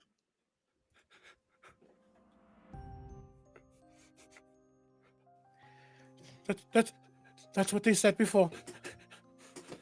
But I don't know who they are, but they are not me. Shale pushes past Marcus to just sort of, it's okay. It's all right. And she's going to slowly lower herself to the ground. She's still about 15 feet from you. It's okay.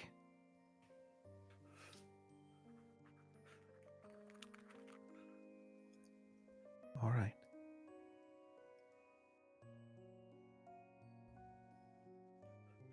Leopold, right?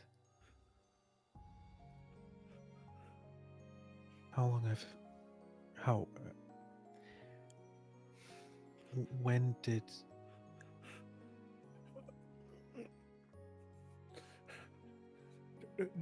During the attack?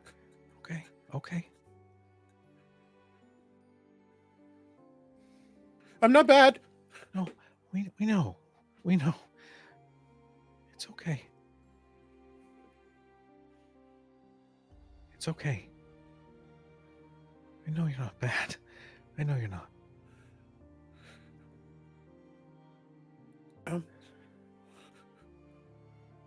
Please don't tell anyone. All right. I would not tell anybody secrets unless you wanted me to.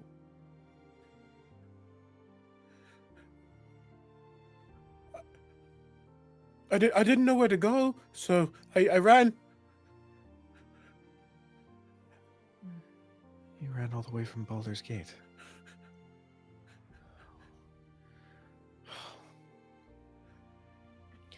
That is very brave.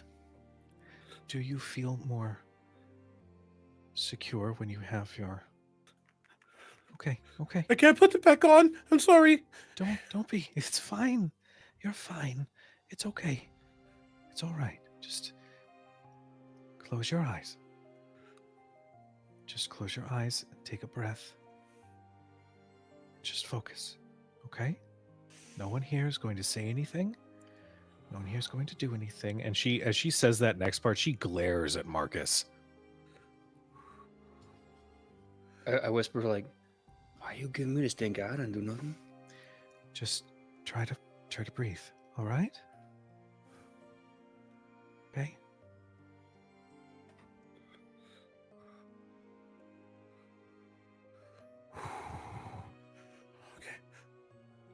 Okay.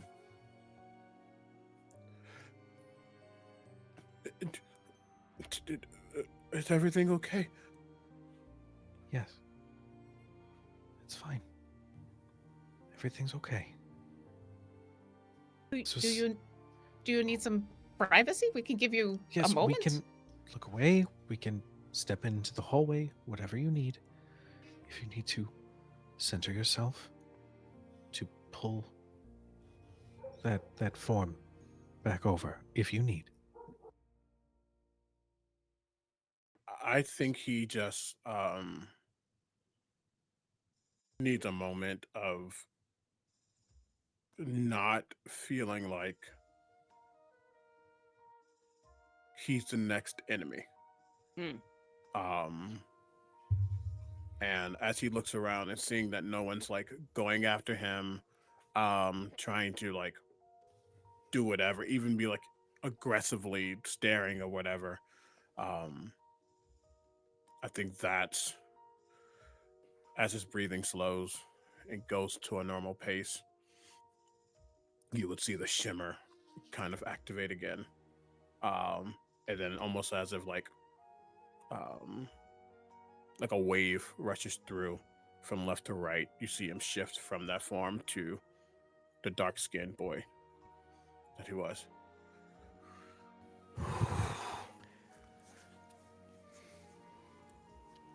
Feel a little bit better? Good. Good.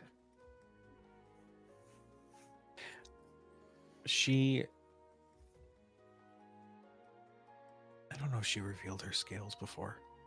She did. She did? Okay. She just says,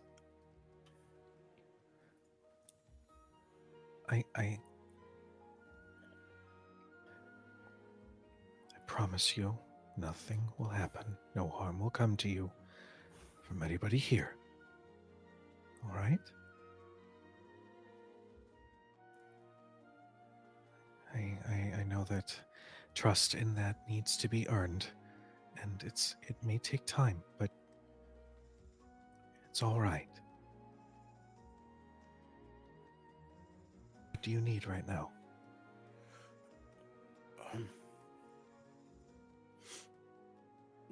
I don't know. Okay. We should probably leave from here. Okay.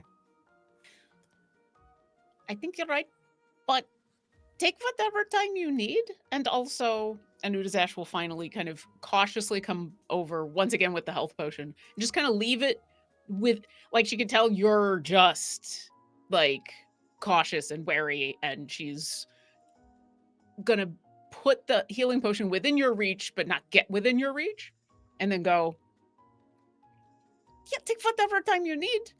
I think everybody needs a moment. Also, and then she's gonna go off and go get the soul cage. You see that he's been like, before he rarely touches things, it's always moved around with some kind of force. You see him grab physically the potion and just kind of hold it close to him, almost like a security blanket in a way. Not that it has symbolism, but just feeling something. Yeah. But he would just kind of watch everyone else.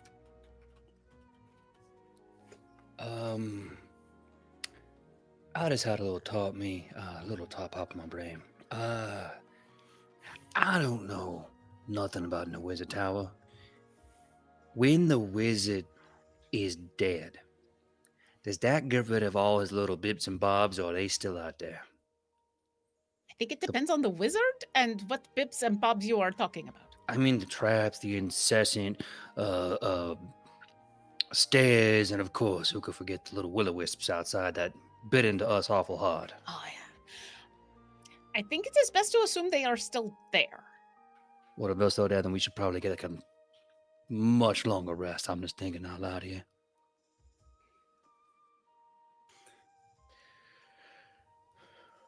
Sure, we could figure something out.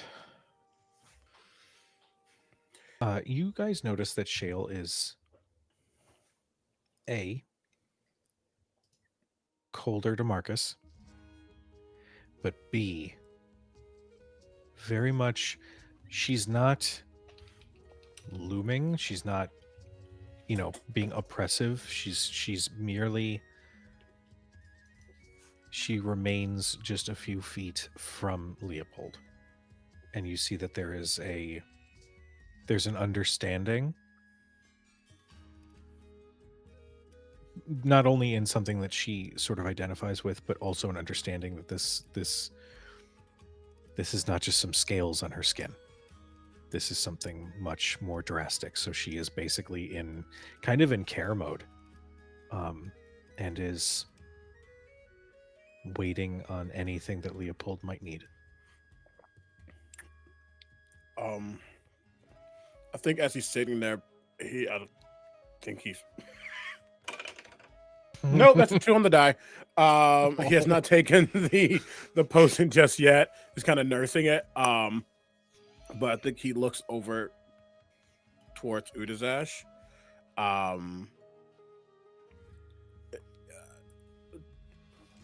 That was actually, before I even say that, Cujo, you said that, without going into the details, that Leo knows because Granny has noted some of the disappearances that have happened. Does Leopold know anything about the lanterns? Make me a history check. I will say with advantage, because if there's anything that is clear, is that people love to talk over some fantastic pastries in a bakery. Thank you for the advantage on a +0. Well, you are welcome. 11 or 11. With an 11, you know of some object that has been discussed. You heard about it in passing. You don't recall the specifics of it, only that like you heard it mid-conversation, okay. Somebody was passing through the bakery and you heard, oh yes, I saw another one just like it. Like, there's something in the city that has drawn the attention of some people. Okay. I don't, but he doesn't know the correlation between dragon touched people and the lanterns. Correct, yeah. Right. He just looks over, again, nursing the bottle. I've heard a lot of, well, not a lot of talk, but there's been mumblings about those things. I don't know why, but they seem to be points of interest. They are very, very bad. And Utazash hasn't actually picked up the lantern yet, as she's kind of cautiously looking at everything, looking at the pedestal it's on, and so is like absent-mindedly, as she is examining everything, gonna continue to Leopold and say, "We have encountered them before, and they are cages for souls. And thanks to the Winnie and the people that she knows, we were able to save some earlier, back in Baldur's Gate, and so yeah, that's why I recognized it, and I don't like it at all. So, but you have to be careful because if you do the wrong thing, things go bad. But yes, that's one of the reasons we're here, is because of things like this." Oh. Then he looks back to Shale. Then I should mention, and I think Granny might know more, but there've been some disappearances, and it's all been people who have skills like yours.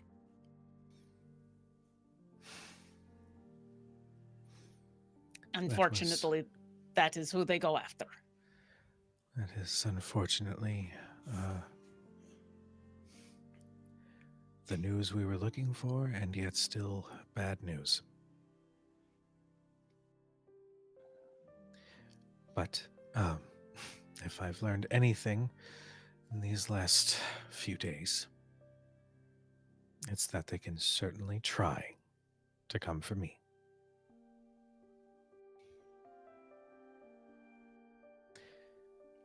Now, we have all been through a lot.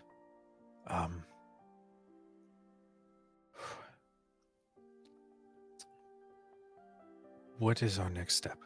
Do we return to your granny? Do we remain here to rest for a while? Just to be on the safe side, just in case anything else comes around the corner? DM, Yes. the windows on the outside of this tower, can we actually see like out onto the courtyard? Yes. Are the little floaty bitey motes still floating around? The floaty bitey motes seem to have disappeared. So Winnie's put her hood back up, first of all, covering the Elder Cross again, and she'll sort of wander over and look out the window. The moats are gone. It's probably safe to head back. Leopold, is that what we need to do then?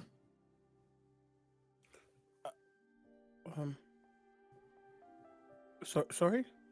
The moats, the things that were zapping and biting us, they're gone.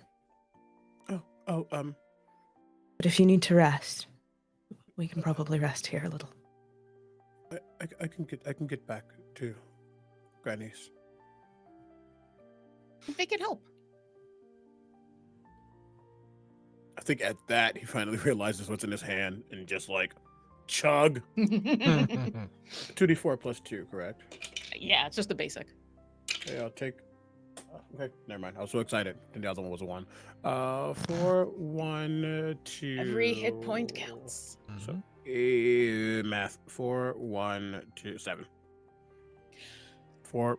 Well, yes. So, I am going to take this to try to fix things. And you got the money that you needed? And Utazash will kind of look around and go, I don't know if there's anything else here, but shouldn't we look around? If there's bad things like this, there might be more bad things we need to take care of. Or, we have a rule that if someone doesn't pay up and debt is paid in other ways, then by law of transference or whatever Granny says, the belongings are now ours. So, and there is immense hesitation But I think he like splays his hands. I'm going to recast detect magic to Okay. see if there's anything in this area that is worthwhile. You cast detect magic, and you get a couple pings of arcane energy from some of the bookshelves. You obviously get something from the soul cage, and I will say there's an amulet that is now resting on Alabastor's body that is also emitting abjuration. You'll see his gaze look at the bookshelves as he makes like a sudden movement, as if he's looking at something there, and then looks at the soul cage. But then, as it looks towards the body, he'll, at that moment, like move a bit.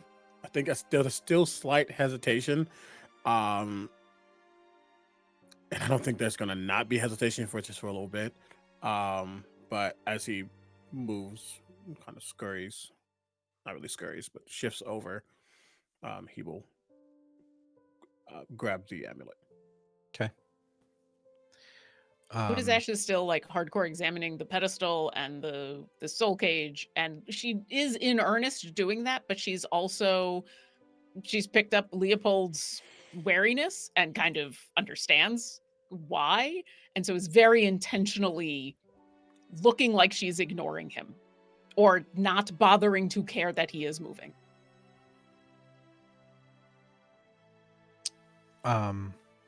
The amulet you grab, Leopold, it looks like it's carved from obsidian, and there is a rusted dark chain. And the obsidian looks vaguely like a human skull with its mouth open. It is.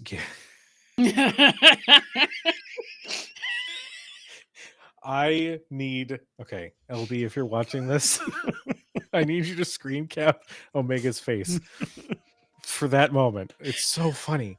And it is giving that same abjurative energy.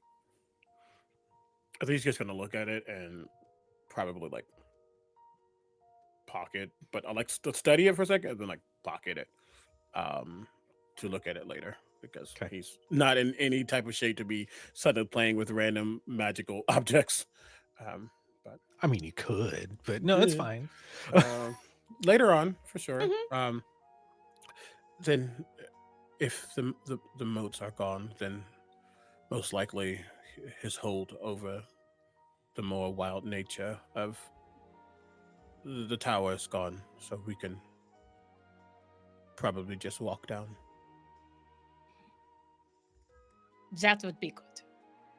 I don't think any of us really are in the mood for more of those traps. And, Dungeon Master, have I found, speaking of traps, any reason why it would be a bad idea to just grab the lantern? Make a perception check real quick for me. Sure. That's a 12. Seems fine. She nods. She grabs the lantern. I need you to make. No, I'm just kidding. No, you have the lantern in your hand. She sneers at it. Those 3 faint glowing white orbs sort of orbit inside the lantern. Okay, we will figure this out. We figured this out last time. We'll figure it out again. And she'll put it in her bag and look at everybody else. Anybody else want to take something? I got what I needed. I mean, if this is like a grocery store of magical items, I want to look for it. I want to find anything I can find. Nothing else seemed to pop up in his detect magic. It was the bookshelves, the lantern, and the thing. Yeah. Just there might be some books. I do like books. Whichever ones seem to have some kind of magic emanating from them. If you've ever seen is it Matilda? When the books just start flying off the bookshelf, literally just like fly over the markets, fly over the markets, fly over the markets.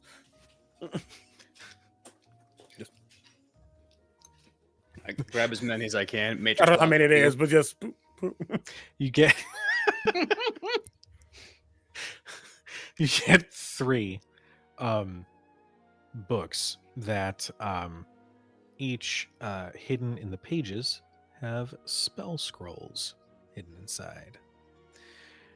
You get 1 scroll of banishment. Oh, nice. 1 scroll of lightning bolt. Nicer. And 1 scroll of blight. Damn. This dude was a pretty powerful archmage, so I shouldn't say archmage. Pretty powerful mage. Just dummy thick wizard, this dude. Okay, I'm getting these, and thankfully I can read them finally. I'm like, oh, okay. Oh, I got some plans for this one. And I'm just gonna roll them all up, put them in right next to the contract. Well, I love learning me, but I think we should either take a long rest or go get a long drink. Anyone else? Shale looks to Winnie. What do you want to do, hon? We need to return to Granny. We've got a job to finish. And Winnie takes the broom and walks for the door. Sounds like a Shale- plan. Shale will stand and sort of brush some of the dust from her dress and look to Leopold and sort of gesture towards the door. Lead the way. Yeah, he's fully on his feet. Kind of looks back at the group. Again, doesn't know some of the context of the current feelings. A lot has happened in a couple of minutes.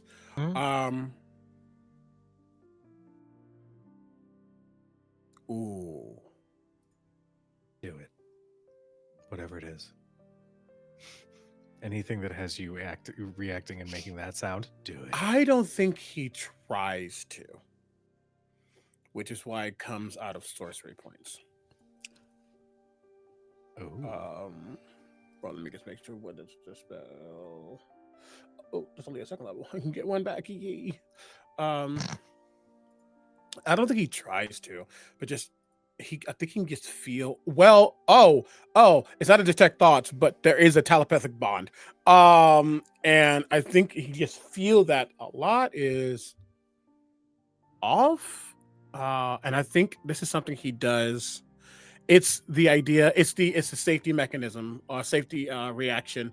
When a skunk is scared, they spray. You know, when the porcupine is scared, they get into a ball and start barbs.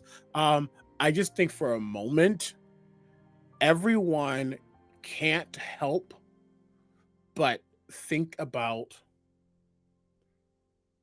a thought that elicits peace or contentment as unrealized he is casting calm emotions. Oh, I love that. And it's a psionic spell, which is why I can do. Yeah. Now to note, you have to be a humanoid to be affected by this. But it's technically a charm. Let me check. Hold on. Depends on which one I do. Okay, that's fair. Must be affected by one. No, it's not a charm. It's not a charm at all. Oh, okay. I think they changed it. I think they changed it for 2024. Okay. I'm doing this. Creature becomes indifferent about creatures of your choice that it's hostile towards. This indifference ends if the target takes damage or witnesses its allies take damage. Literally trying to suppress any hostility. Again, doesn't realize he's even doing it. So it is a commercial saving throw, but Interesting.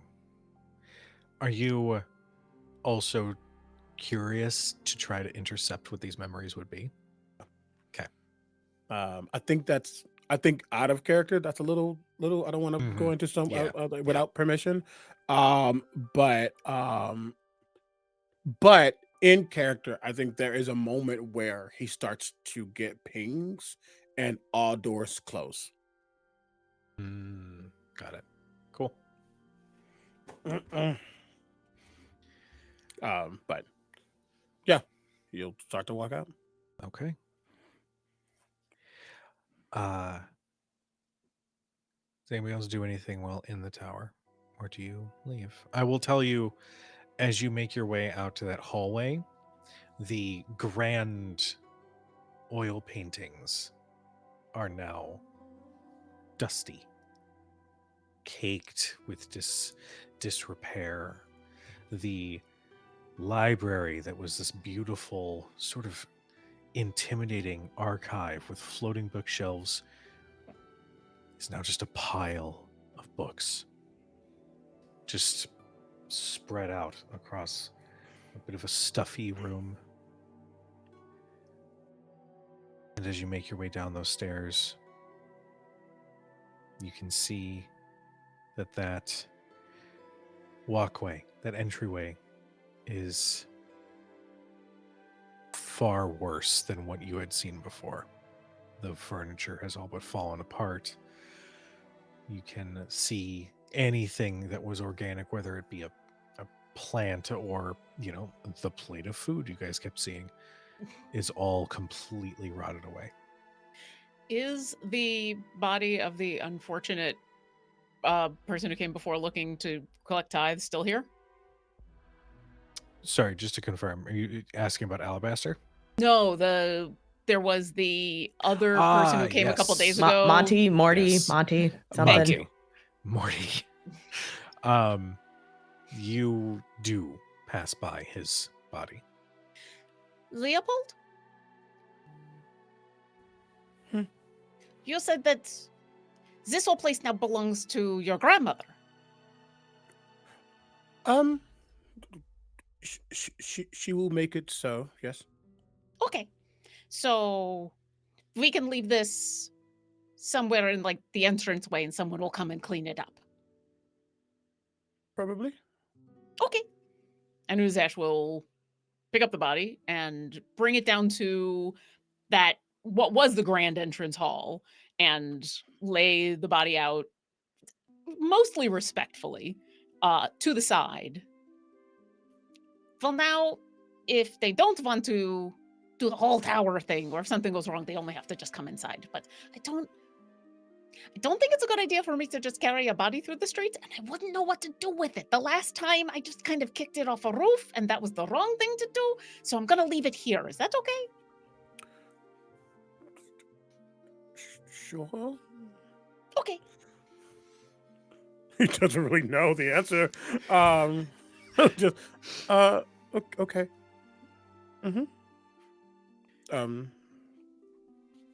Yeah, just gonna keep walking. Okay.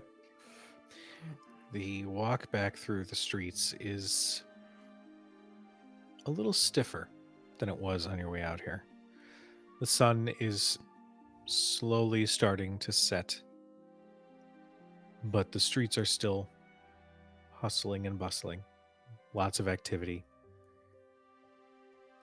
You eventually make it back to the bakery, and you can see Granny sitting across from a goblin.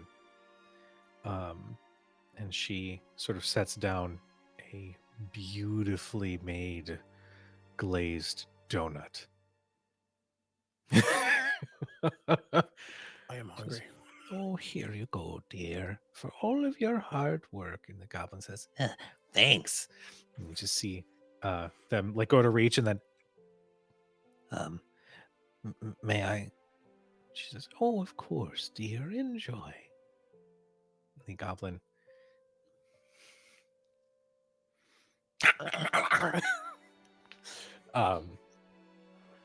but Granny sort of pats them on the shoulder as they enjoy the donut, and then looks up.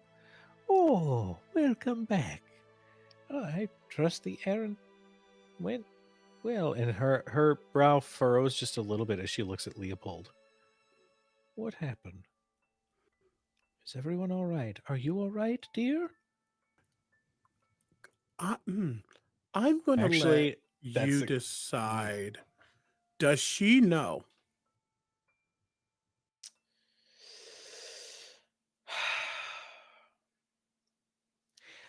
let me walk back a little bit. Mhm. When you put your disguise self up, do you allow the glimpses of like the battle damage from the fight be visible, or are you essentially prestidigitated so that there's no sign of any combat? I should have asked that first. That's a good question. I think. Ooh.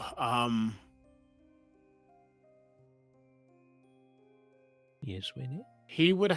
Oh, go ahead. Oh, actually, this is a question for CB. If Winnie gets the hint that he doesn't want Granny to know something went down, she has prestidigitation. Gosh, I'm like really thinking about this. I think.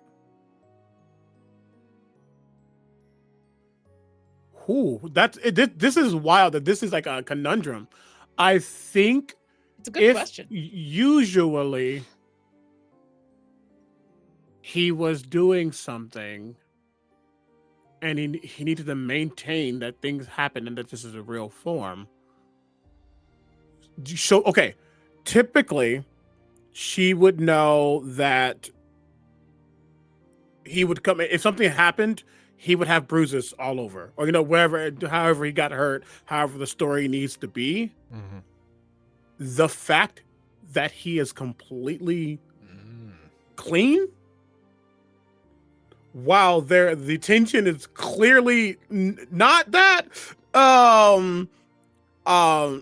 that's the kicker, to realize that he didn't put his disguise back on correctly. Okay. I don't think I should make that decision about Granny. She knows. Okay. I love how very quick I was sitting I there don't like, think oh on my that. God, I She gotta knows. think like, what the character dynamics do you have? So it's really good that it was a, yep. Yeah, I was like, the more it happened, and I liked it that Laura, but I realized, yeah, it's already done, which is the problem, that he should have been more careful, and he's like not. Then in that case, we will let it stand. She'll just say, "Did everything go well?" Just 2 bags of gold or coins, just plop plop. Well, not, he actually wouldn't be a plop. It would be like very gentle, as he looks at the others. Alabastor is no longer with us. Oh, well, I trust it was for good reason. Mm-hmm. Oh, very good. All right. She, you know what? I'm gonna make a roll. She is I will- not very insightful tonight. Because I was going to say, I will say, for those that know Utazash, the fact that she hasn't gone into a story at this point is she's trying to let Leopold lead the conversation, because I don't think, because obviously Utazash doesn't know who knows. So she's keeping things short on purpose, but you can tell she wants to tell the story, but it's going to let Leopold do it. If you have any time, I think there's a lot of things you would want to know, and information you could also let them know. Not out here. Oh, all right. Grickland and the goblin. Yeah. Why don't you enjoy that donut on the road, dear? I'll call Yeah. upon you tomorrow. He's like, oh, well, thanks. At dawn? Yes, dear, we'll have more work for you tomorrow. Go away to get some rest. Okay, and he makes his way out. As he does, she like sort of shuffles over and she closes the door to the bakery. And she doesn't have an open or closed sign. She's got a happy face and a sad face to signify. So she has flipped the sign to sad face. And she steps back over to one of the tables and just takes a seat and just gestures for you all to sit. Please. I don't imagine that was an easy confrontation.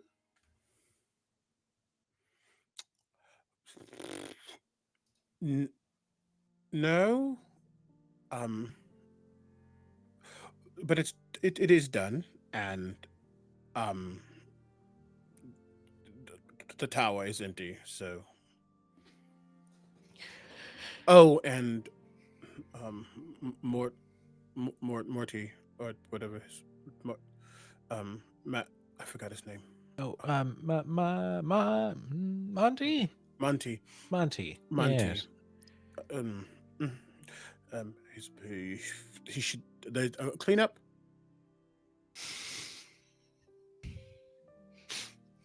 I love Leopold so much. Clean up on aisle 4 for Monty. Yeah, well, when he didn't come back after a little bit, I figured either he left town or, well, Alabastor needed someone to play with. Well, I suppose that's to be expected. We will see if we can't make sure he is taken care of. My dear, if I may, your compatriots all seem to have some level of exhaustion about them, and you don't. And she just gestures. Mm-hmm. All right, well. Winifred is a very good healer and fixed him up. Oh, I've no doubt.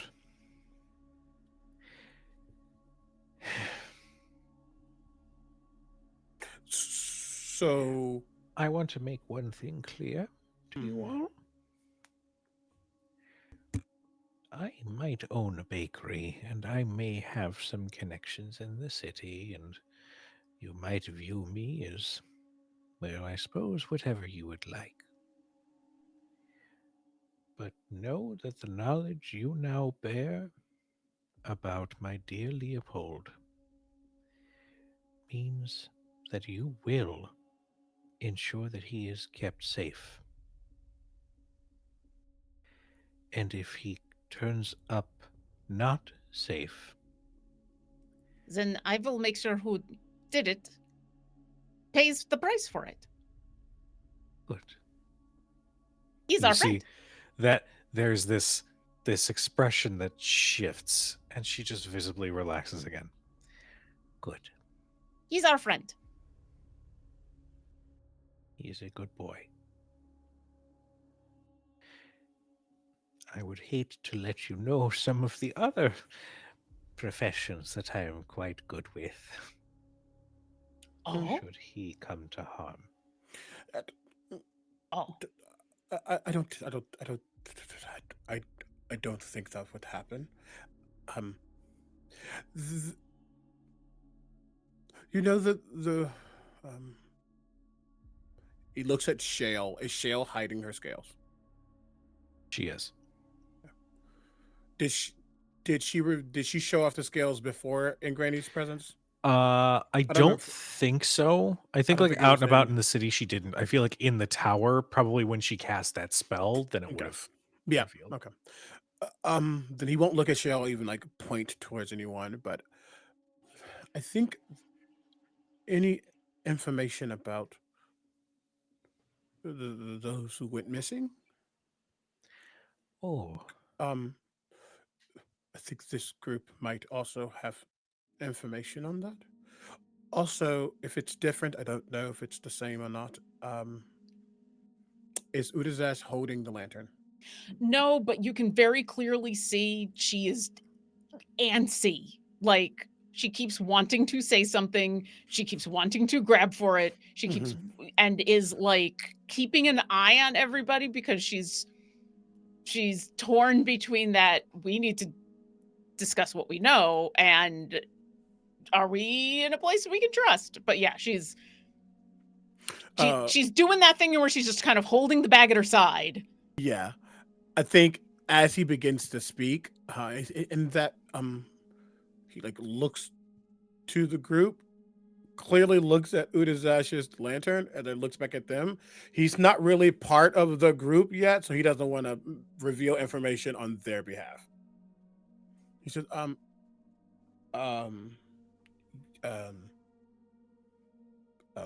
He was experimenting with a lantern, and it's really bad. We've encountered this thing before. It's this cage for souls, and it had souls in it, and he was doing things to it. And so now we have it, and that's one of the reasons we were here, is because we've encountered that before, and we wanted to stop it. There was an attack in Baldur's Gate. Cultists. They had one of these lanterns, and they were going after a very particular subset of people. We need to know why.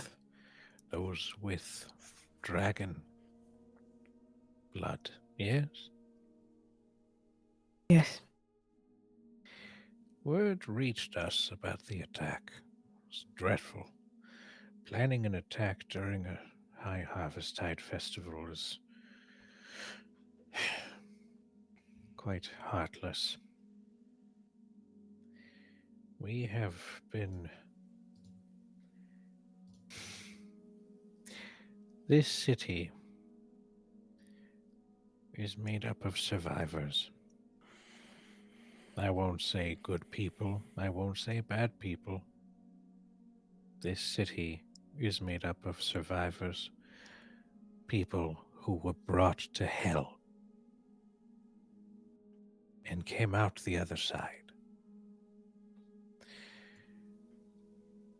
These survivors, we've banded together to find our own means of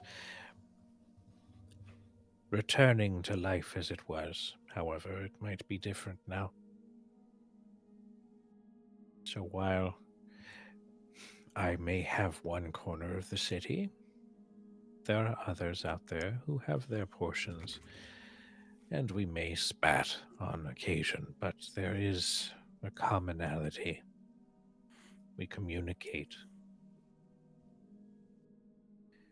There are disappearances of those in this city. We believe it to be the work of the cult of the dragon.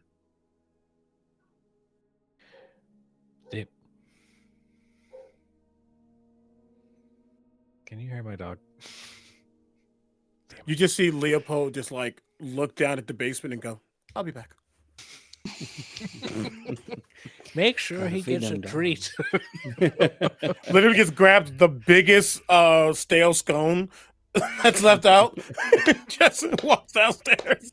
Day old scones. Now, this is an important question. This is an important question. What's the name of the dog? What's the dog's name? Leopold, what's the name of the dog? I think it's Blippy, because it's a blink dog. Oh, that good old Blippy. Because I was gonna say Biscuit, but Blip is much cuter. You can see as you look over and you see Leo go towards the door, opens the door. Blippy stops and suddenly there's a dog on his face. He's like, "Oh God!" And he like stumbles down the steps. Door closes.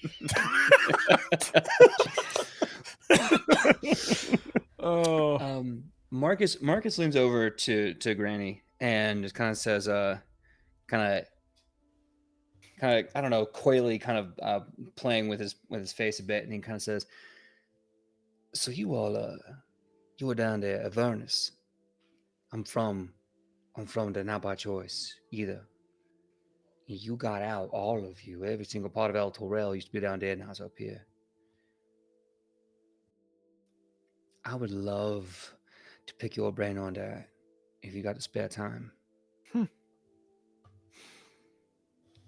Well, the way I see it, you removed a source of income,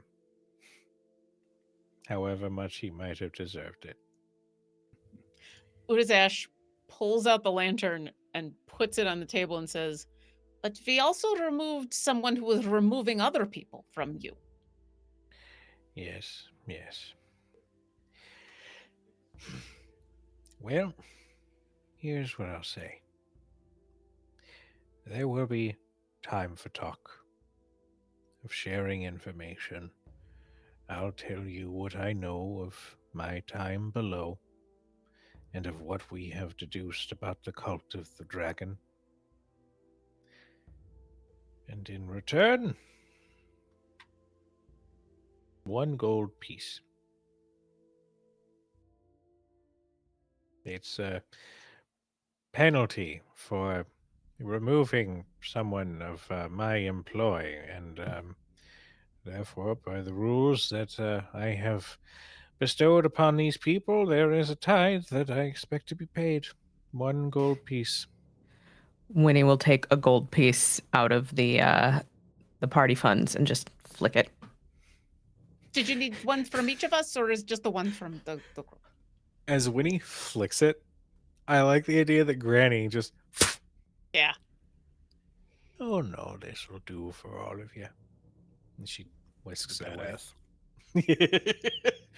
She's a rogue, baby. I was just going to say, so we don't know she's a level 20 rogue, and she is just being very nice to all of us. Mm-hmm. There's a it's not much. It's certainly not any beautiful suite you might find in Baldur's Gate, but we do have a building. It's got a loft space wide enough, I believe, to suit all of you. We can bring some of our supplies. And she like lifts from her chair and starts going through her inventory sheet. Just can bring several bedrolls, maybe some firewood, enough rations to satisfy you for at least a week. If you need more, then we'll probably have to discuss some sort of terms. Grandmother, Yes. is there a temple in the area? Temple to the Raven Queen? Yes. It's a little run down, but it's still standing. Direction, please. Oh, of course. And she'll hand you a map of the city and mark it. It's a little far. It's like on the other side of the city, so it'll take about an hour to get there, probably an hour to get back. Winnie's got a broom. It's true. Utazash is giving you like a grateful look and is grabbing the lantern to put back in her bag. At that Zash, point, oh, sorry. I'll take care of it. You should rest. I mean, you should rest too. The last time we did this, it took like a whole bunch of people helping, so I want to help again. I wouldn't want to leave you to just do this. I can handle it. Oh, I know you can, but you shouldn't have to. Zash, I can handle it. Why are you so angry? I wouldn't call it anger. Please, I need to spend some time in the temple, and it would do me good. Just let me take care of it, please. It's all right, Zash. I think Winnie just needs some time. I think Okay. we all need some time. Says Shale, for those who are watching, like, who the fuck was that? The why are you so angry turns to understanding. Okay, and she holds out the lantern to you and says, "You take whatever time you need, but if you do need help when it happens, I will come." I know.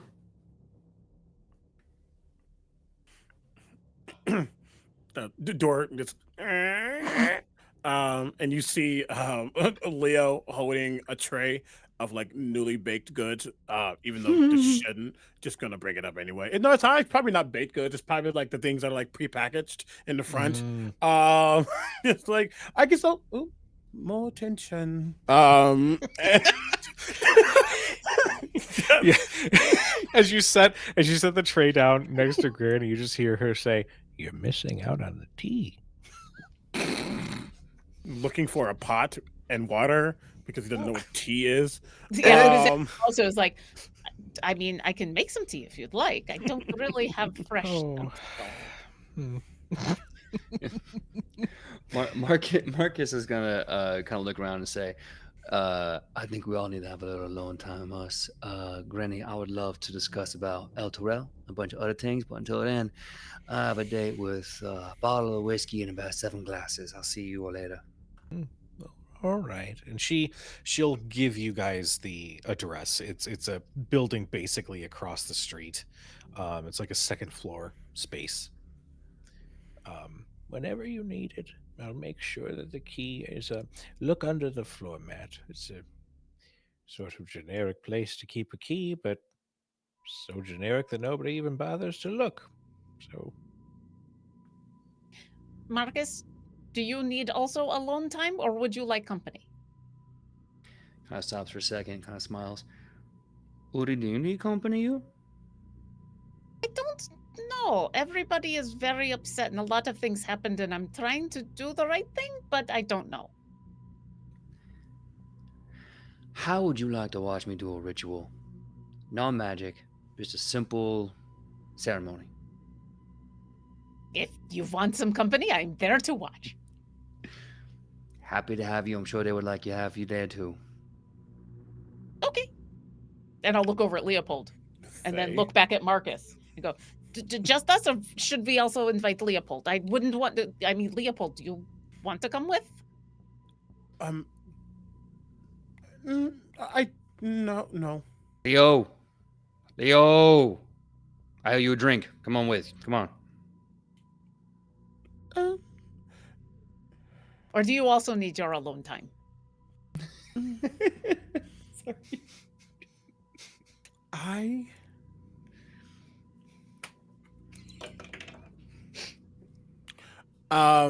I think he just looks back at the tray and I look at the group and goes, we could reconvene for dinner or something. Alone time it is. We will see you. Where would you like? You're not staying in the loft. Where would you like us to be for dinner? At what time? The tavern has good food. Oh, okay. Then you come with, and we will drink and do food. Wait, what? Oh, Marcus, you're doing your thing in the tavern, right? You said whiskey, and whiskey usually involves tavern, unless you'd like. And she pulls out the alchemy jug. No, I think that's good, but I got the drink already on me. I just need maybe not in a tavern for this, but definitely above the tavern. I'm down to do it on the roof if it's flat. I ain't doing it on a tilted roof. I've been tilted on a tilted roof. That's how you get on the ground real quick, me. We can just all meet back at the tavern for food. And All right, then regroup for dinner. It is. I'm gonna go head out and do my thing. You wanna join me, Uri? Always. I'll go to have you. Leo, see you for dinner. All right. Thank you, Granny. oh, take care. Shale, before Winnie leaves, just steps in and says,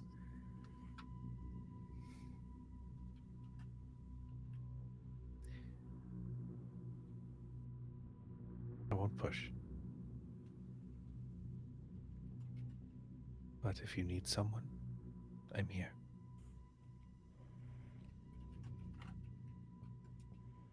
I'm fine.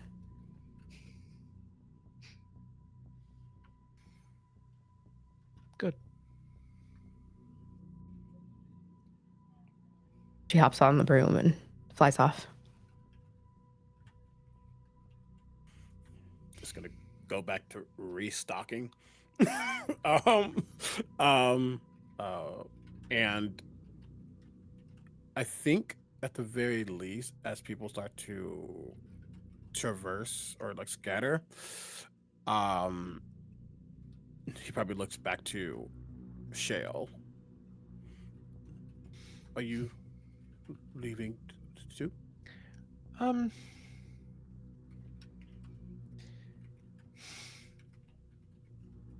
No, if it's all right, I think I'd like to remain here.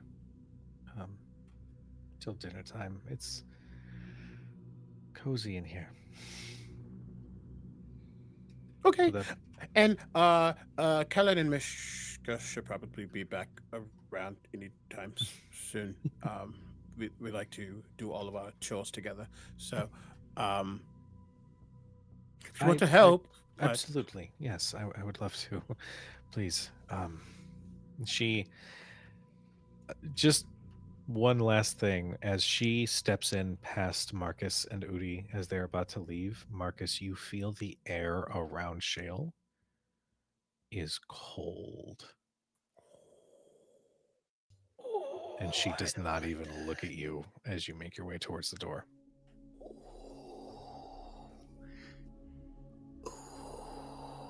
Shit. Okay. Do I also notice that?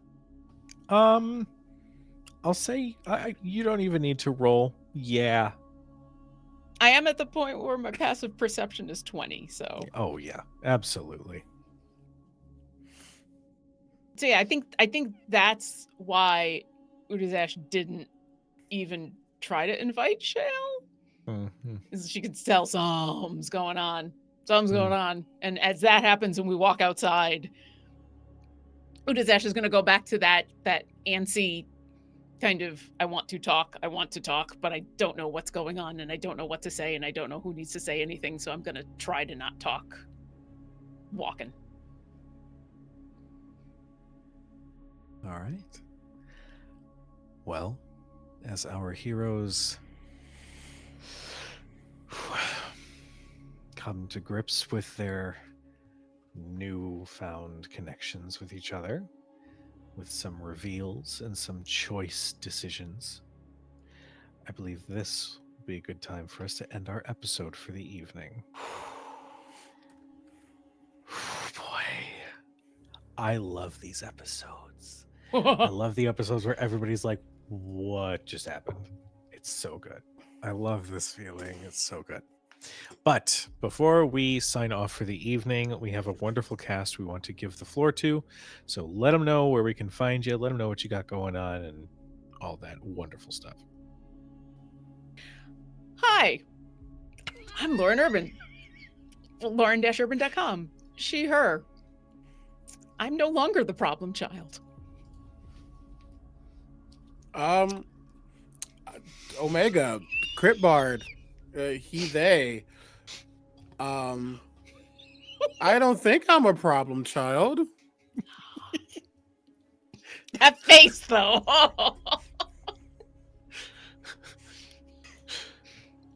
Hi. Hello. Good evening, folks.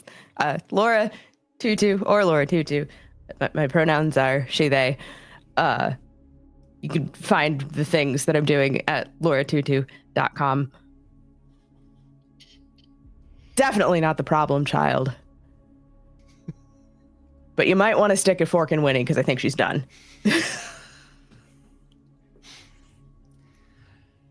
Hey everyone, it's the problem child. Coming at you. My name is PJ McGaw. You can find me all over the internet at PJ McGaw. Lots of cool projects coming up.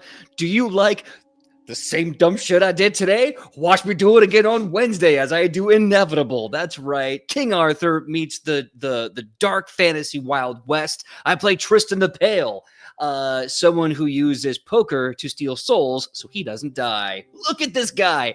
I'm stupid all over the place. Anyway, come see me next Wednesday over at Twisted Fates. You could also see me the day before on Tuesday here for the final episode of My Hero Academia D plus Ultra, final episode of season 2, I should say. A bunch of other projects that I am writing and I'm working on. You can again go to my social media, PJ McGaw, all over the internet at PJ McGaw. And my pronouns have been dumb and dumber. That's right. My pronouns are dumb and dumber because that's how I roll. Popping it over to Cujo. Hi everyone, I am Cujo. I have been your chronicler for this evening, and I love watching the chaos that my little problem children love to create. Yes, as PJ mentioned, on Tuesday we have the finale of D plus Ultra, our My Hero Academia inspired miniseries, which is so much fun, and I'm already sad it's coming to an end. But in the meantime, on Thursdays, you can catch us for Tales of the Valiant, which is sponsored by Cold Press. If you'd like to see me outside of this channel, you can check out Nerd Immersion on Wednesday nights for Fandelver and Below with 2024 rules, which just got a hell of a lot scarier because now the Monster Manual is on D&D Beyond, and it's fine. Everything's going to be fine. But find me all over places, either Cujo Plays Games for my personal stuff or at Crit Hit Chronicles across social media for any official show announcements, highlights, that sort of thing. Whew. In the meantime, we are going to go ahead and get a raid set up here. We're going to get a raid set for Folk and Myth, who is playing some Vampire the Masquerade. Go and give them all of the love. Tell them I sent you. In the meantime, we love you. We appreciate you. Please be nice and kind to one another. Let's remember to take care of each other, please, especially now. But until then, we will see you guys next time. Good night, everybody.